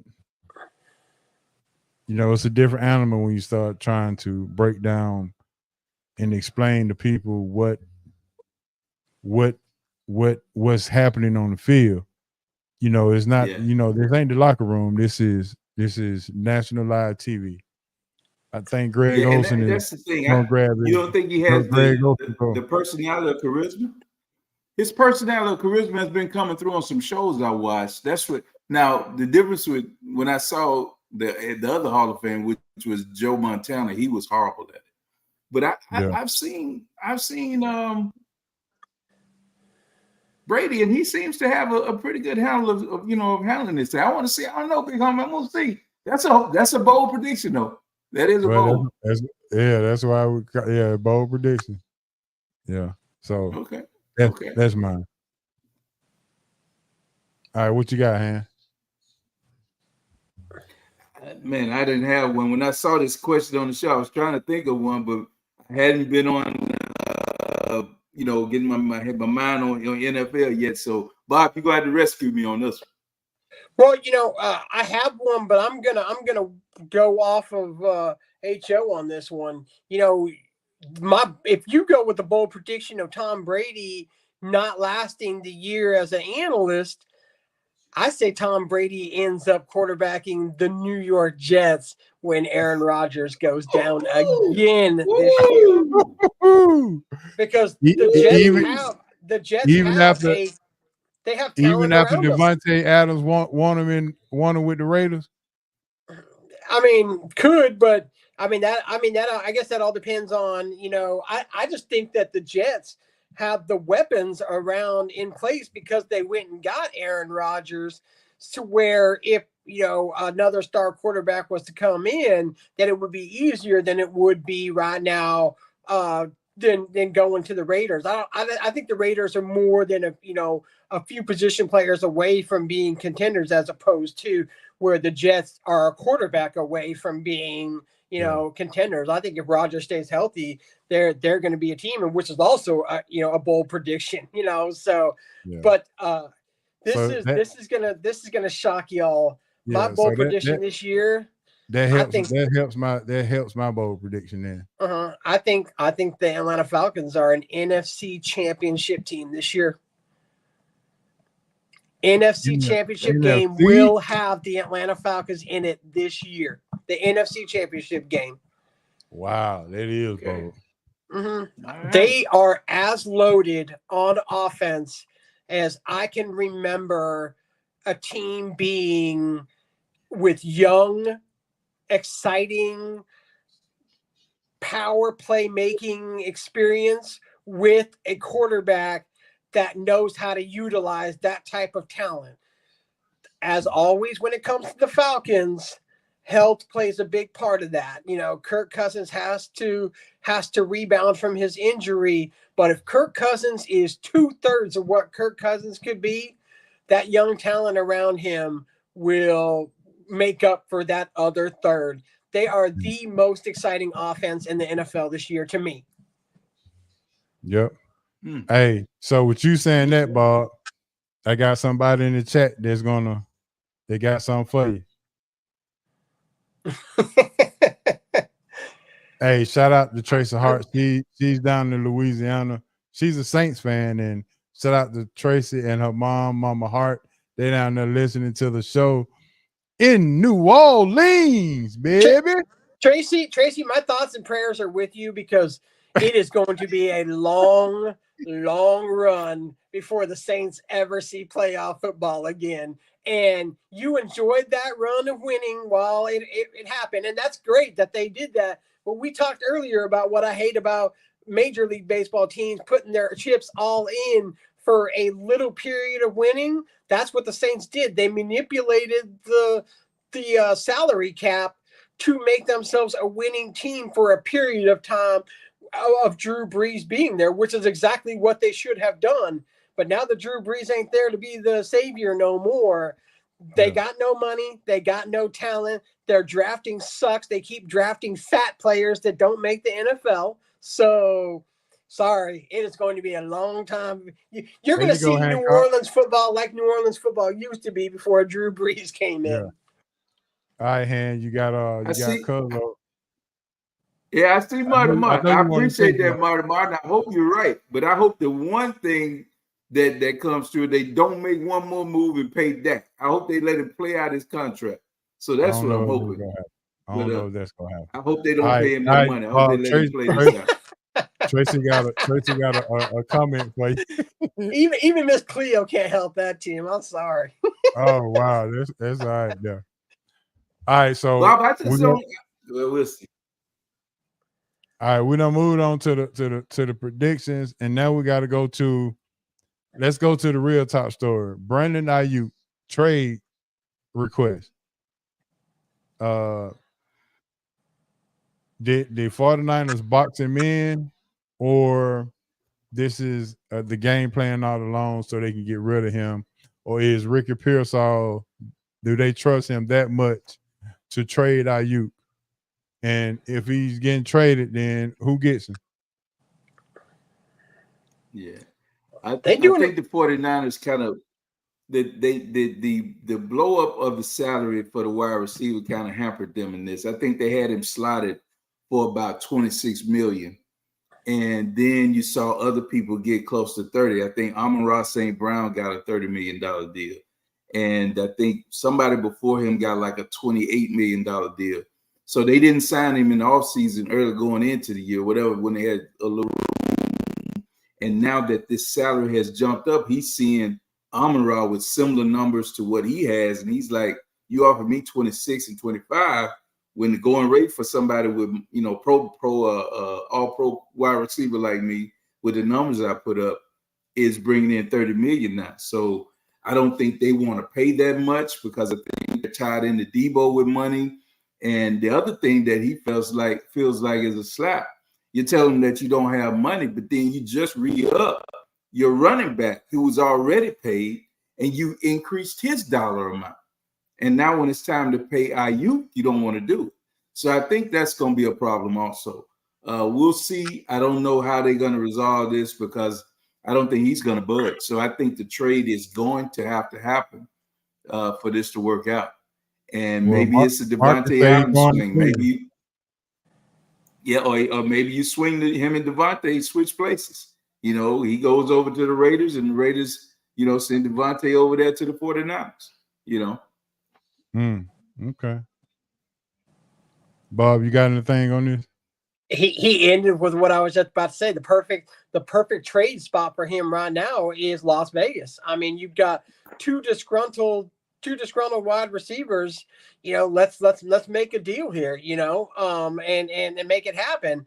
But look, we've talked about this before, where again, when it comes to the skill positions like that, you're already starting to see next man up, last man you only as good as the last year that you played. Ricky Pearsall is an exciting young player. I mean, it was a great draft pick, and he will do well for them.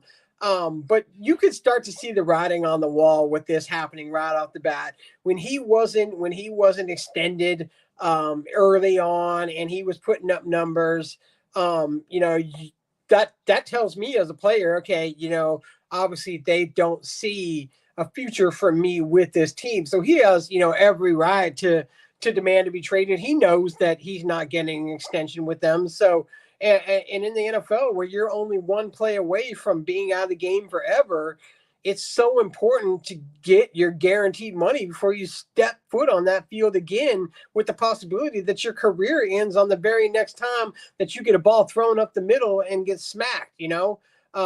We've seen that time and time again, which is why your top skill players like that want and deserve to be paid.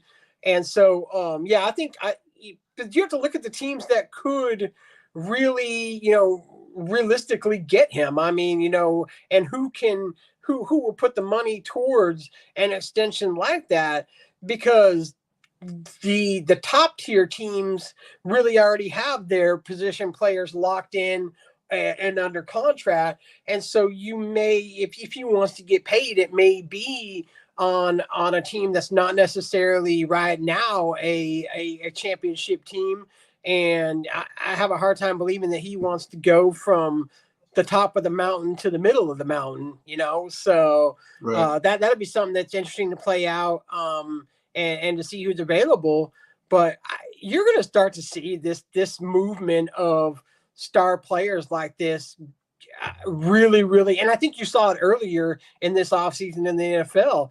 Guys that in our minds, we would think, gosh, that guy seemed to be untradeable, off limits 2-3 years ago, is very on limits now, because people just don't want to pay that type of money to the skill players like they used to.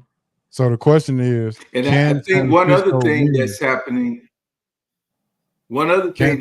is that we see some wide receivers coming right out of college and becoming big time wide receivers off the rip. So, you're like, well, why am I paying you if I can find my next Jefferson out of LSU, or the other wide receiver out of LSU? I mean, you're seeing people come into the league automatically and becoming big time wide receivers. So, maybe that's going to go the route of what's happening with the running back, because, when you look at college football is a passing game now.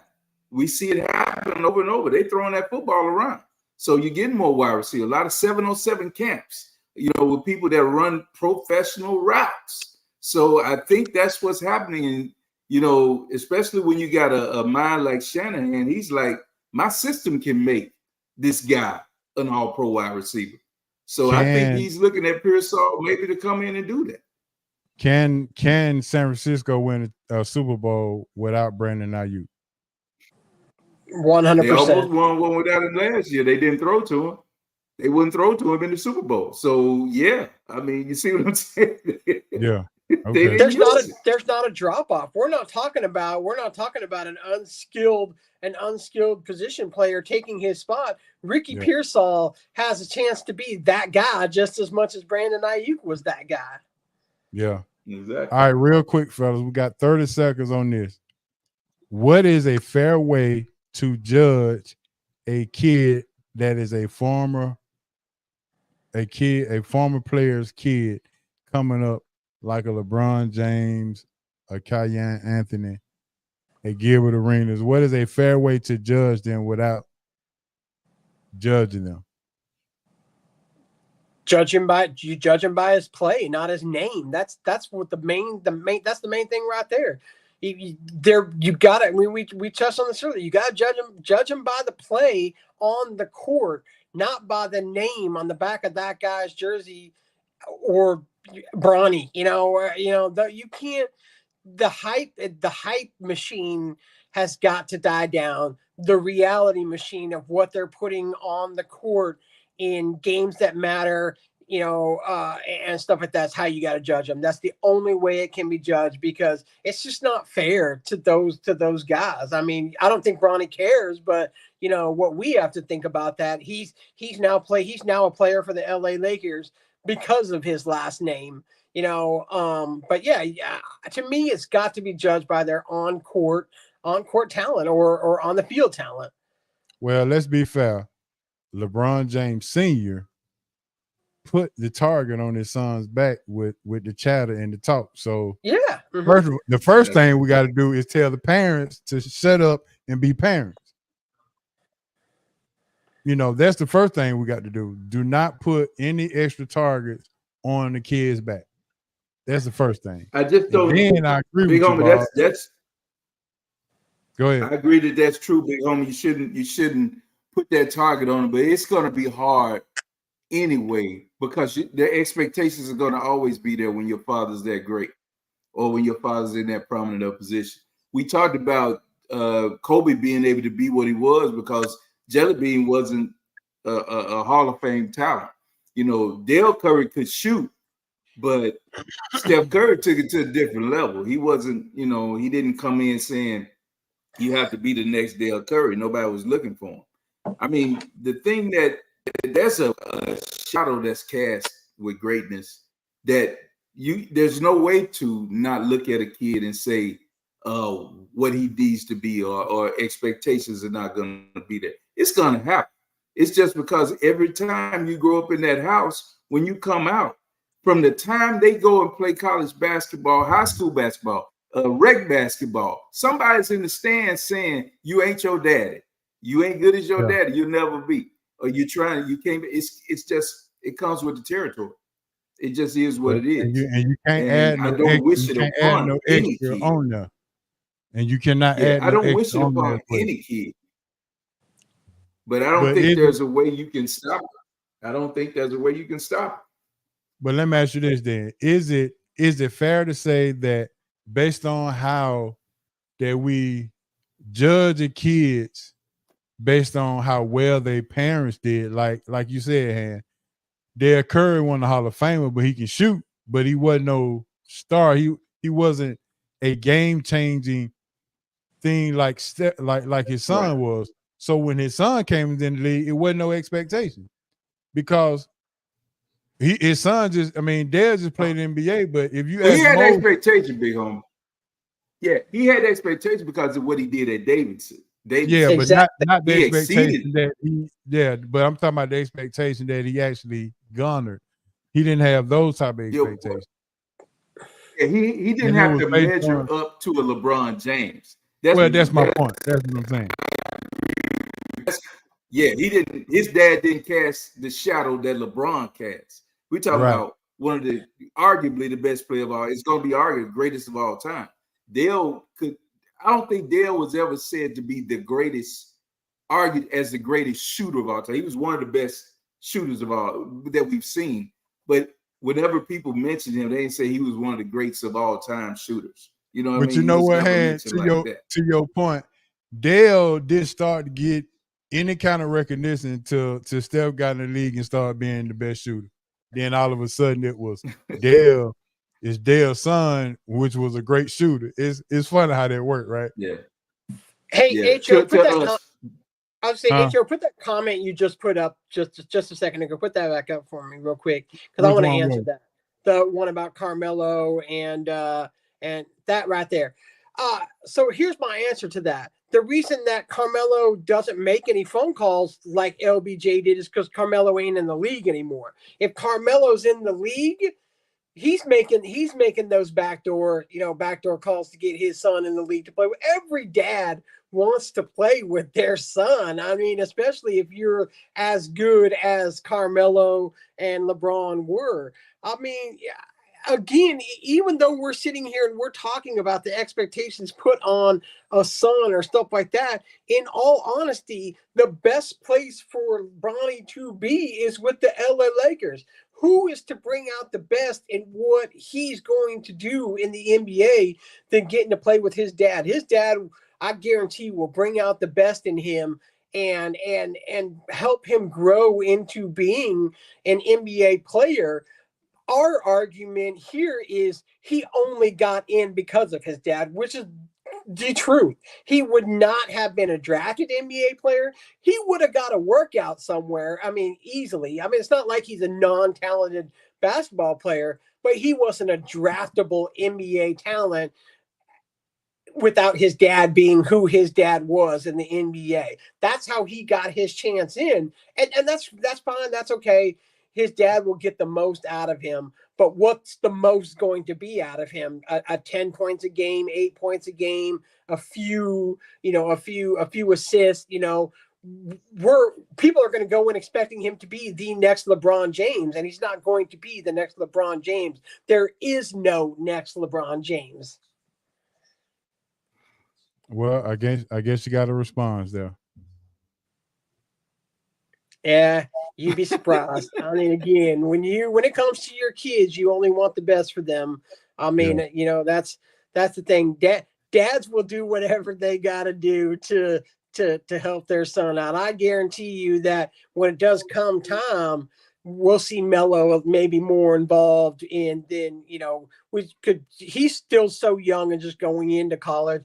He's essentially what Bronny was 2 years ago when we started hearing Bronny's name really coming into the, to where the Bronny name is now. So give it time.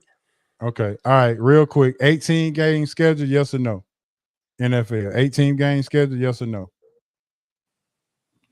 Selfishly, yes, but you might mess around and get some load management when you keep adding games. Yeah. That's what's going to scare me. So, but yeah, I mean, selfishly, I love football, so I would definitely be watching. But like I said, the only thing is that the body just can only take so much, man. And football is a car wreck. Yes or no? 18 games. Yes, but with expanded rosters, you got to have expanded rosters to do 18 games because you're going to have multiple injuries. Gotcha. Right.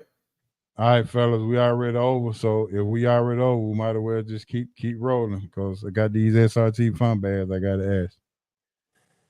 So we already done changed the banner. I'm gonna get us a little music to go along with this here. I ain't gonna put you to sleep tonight, hand with the music. All right. Yeah, get you a little rock music. All right, SRT fun bag. Let's go. And everybody jump in and give me your fun bag answers to the fun bag. The first question is this: what person, if you met them, you would ask for their autograph? All right, Ham, Magic go Johnson. Okay. Magic, that's my man. Magic. All right, Bob. Well, that answer used to be Dale Murphy until earlier this year.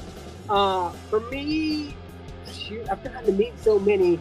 I would say Ichiro. He's probably the only one.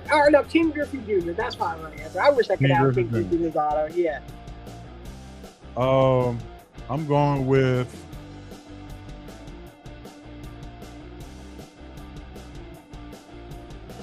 I would have to say Obama at this point. I already got Coach K autographs. So I would have said Coach K. I already got his autograph, so that don't count. All right. I thought it was gonna be Rudy.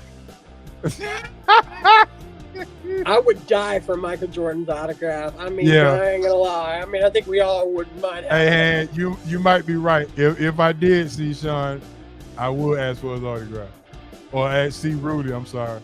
Not the one who played Rudy, but if I saw Rudy, I would ask for it. Coach said Kareem, definitely. All right. Second question is this. If you had a clothing brand, what would you name it and what would it be?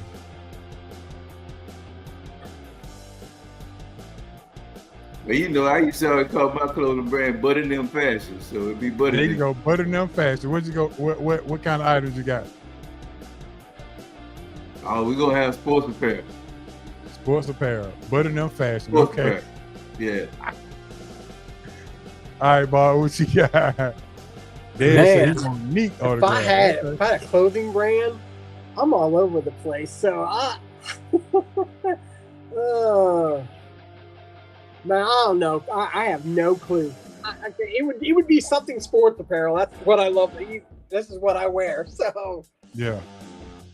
Maybe a jersey apparel. yeah, it would be jersey apparel. I mean, even when I'm at work selling car repairs, everybody knows me as the Seattle Seahawks jersey guy. So There you go. I'm going with HM3 Fitness workout gear. T-shirts, jogging pants, fleece joggers, hoodies, and all that. And Marty said Terry's brand, but what you selling though, Marty? PT Express. Okay. oh, that's cool. I like that one. I'm assuming y'all selling T-shirts and stuff like that. All right, that's good. All right, here we go. Next question is this. I gotta keep one, bench one, and cut one. They told me they hadn't heard one in a while, so we'll go keep one, bench one, and cut one. Marty said he's selling draws. All right, so keep one, bench one, and cut one. All right, I'm gonna warn y'all, it's gonna be hard. This gonna be hard, so bear with me. Keep one, bench one, cut one. New addition, Boys to Men, Jodeci. All right, I'm keeping Andy. I'm gonna bench Jodeci. And I'm gonna cut Boys to Men. Okay, I know you're a Jodeci guy too, so. Yeah, Y'all like disown. Jodeci, but I gotta go with Andy. There you go. It's What you got, Mark? my all-time favorite group. I'm keeping Boys to Men. Okay. Benching New Edition because they about as close as a second to my favorite group of all time as Boys to Men. So Jodeci gotta go, which is tough because I love Casey and JoJo. So that's probably the hardest one that you put on that I can remember because I love all three of those. It's probably my three favorite groups. Yeah. There you go, Dez. All right, Coach said keep Andy, benching Jodeci, cut Boys to Men. Okay, he going with you too. So much Boys to hate, I don't get it. Yeah, I'm doing the same. I'm going with you, Han. I'm getting in the car with you. Whether we ride in the van, the truck, or the car, I'm getting in there with you. Keeping Andy. And who you say you benching?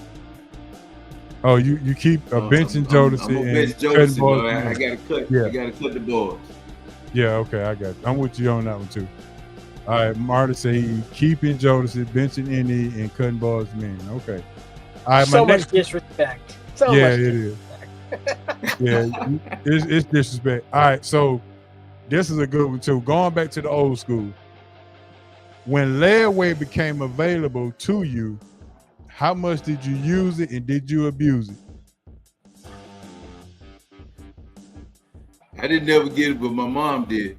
I didn't know what layaway was, but she told me everything I was getting was on layaway. Yeah.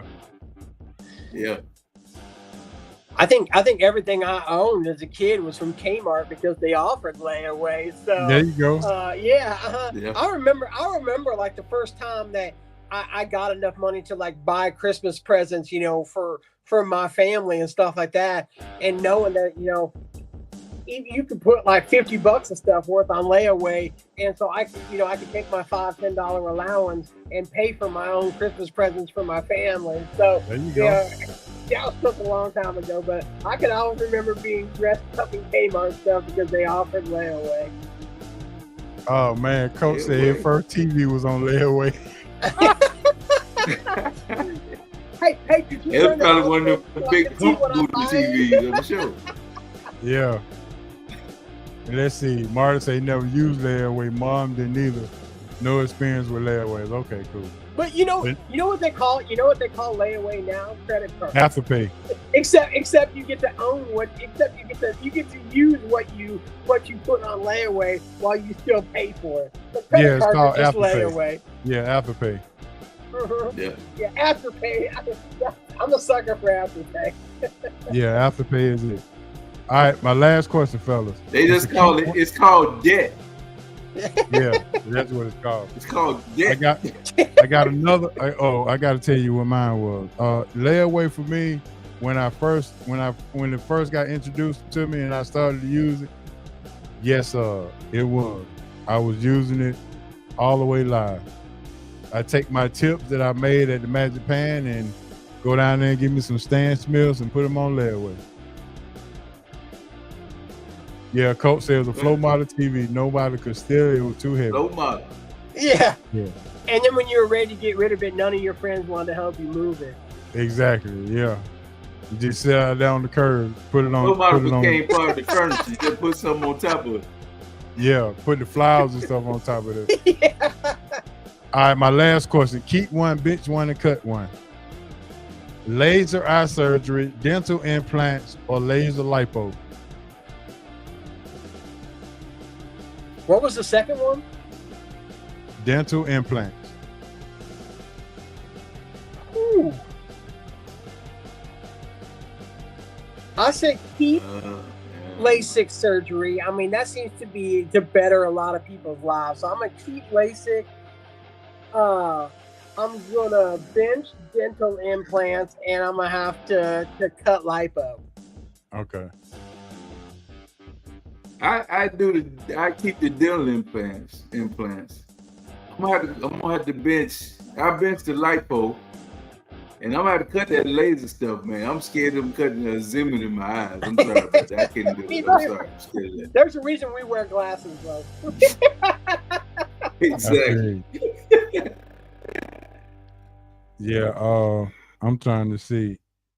Yeah, I think I would keep the. I'm keeping the laser because I wear contacts. But if I can go without wearing them, then I'm good. Keep the laser eye surgery. I'm gonna bench the laser lipo, and I'm gonna cut the dental. I don't need implants. I rather get some caps or something like that. But no, not implants. Yeah. Can't mess with the screws. I've seen a lot of guys get rejected for having jacked up teeth, so that's why I think you can't cut dental implants. Yeah.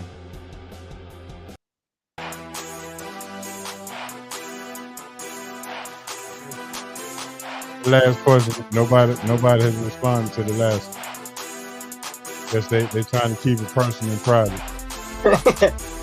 All right. With that being said, man, we're gonna have to get up out of here and kept you a little long tonight, but I think it was well worth it. Thanks. Shout out to Bob. Shout out to D. Will for coming through.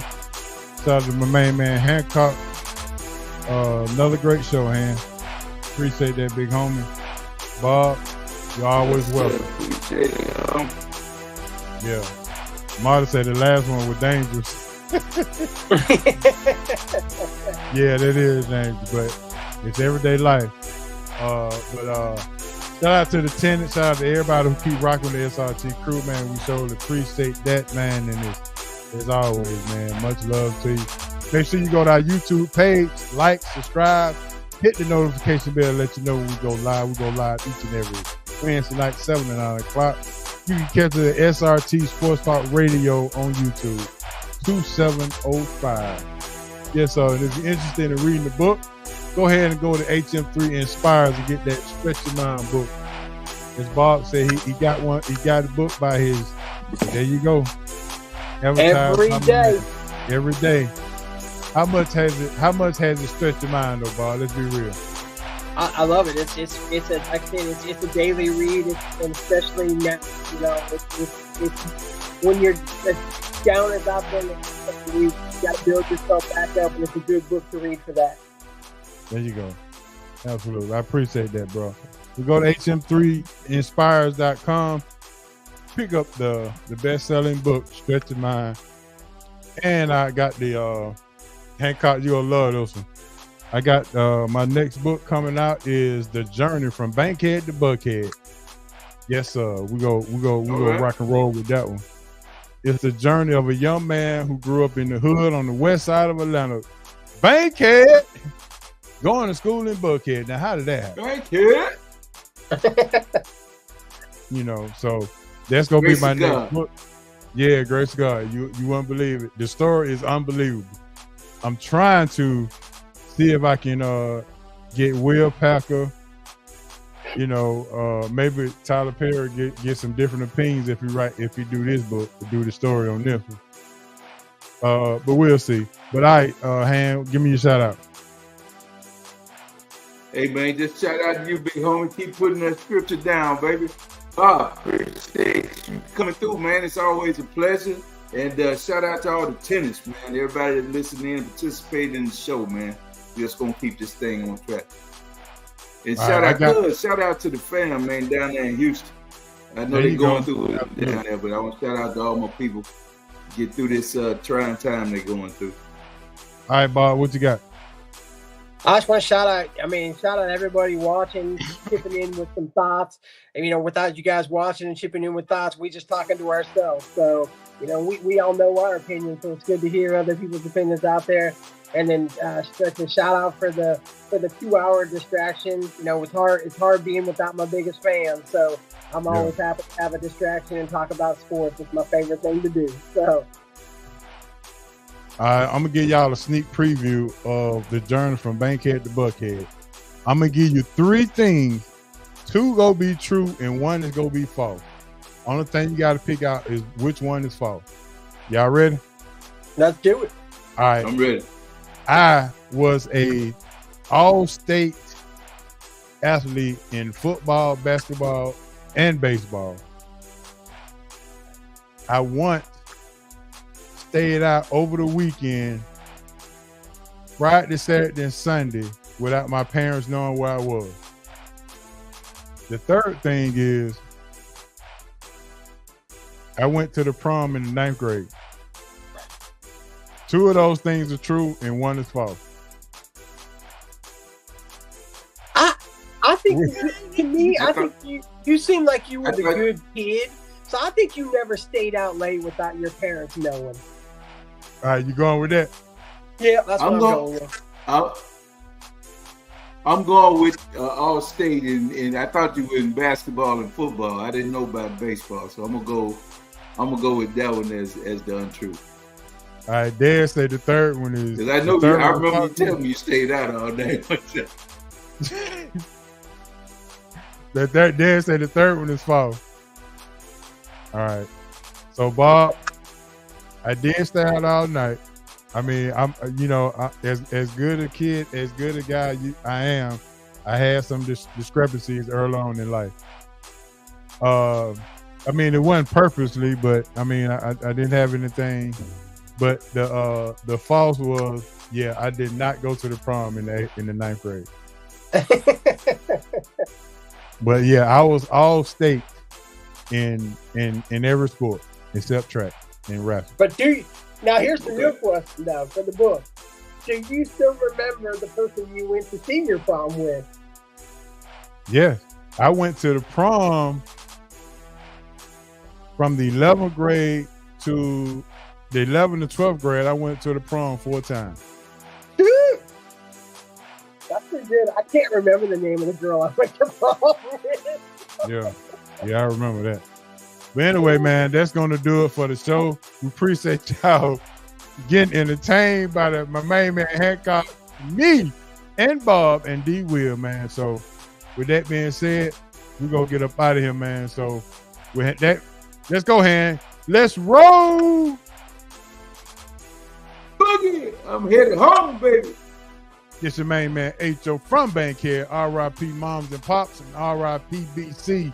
And if you love the show, tell a friend. And if you didn't, you better dump, Trump. And we out. Peace.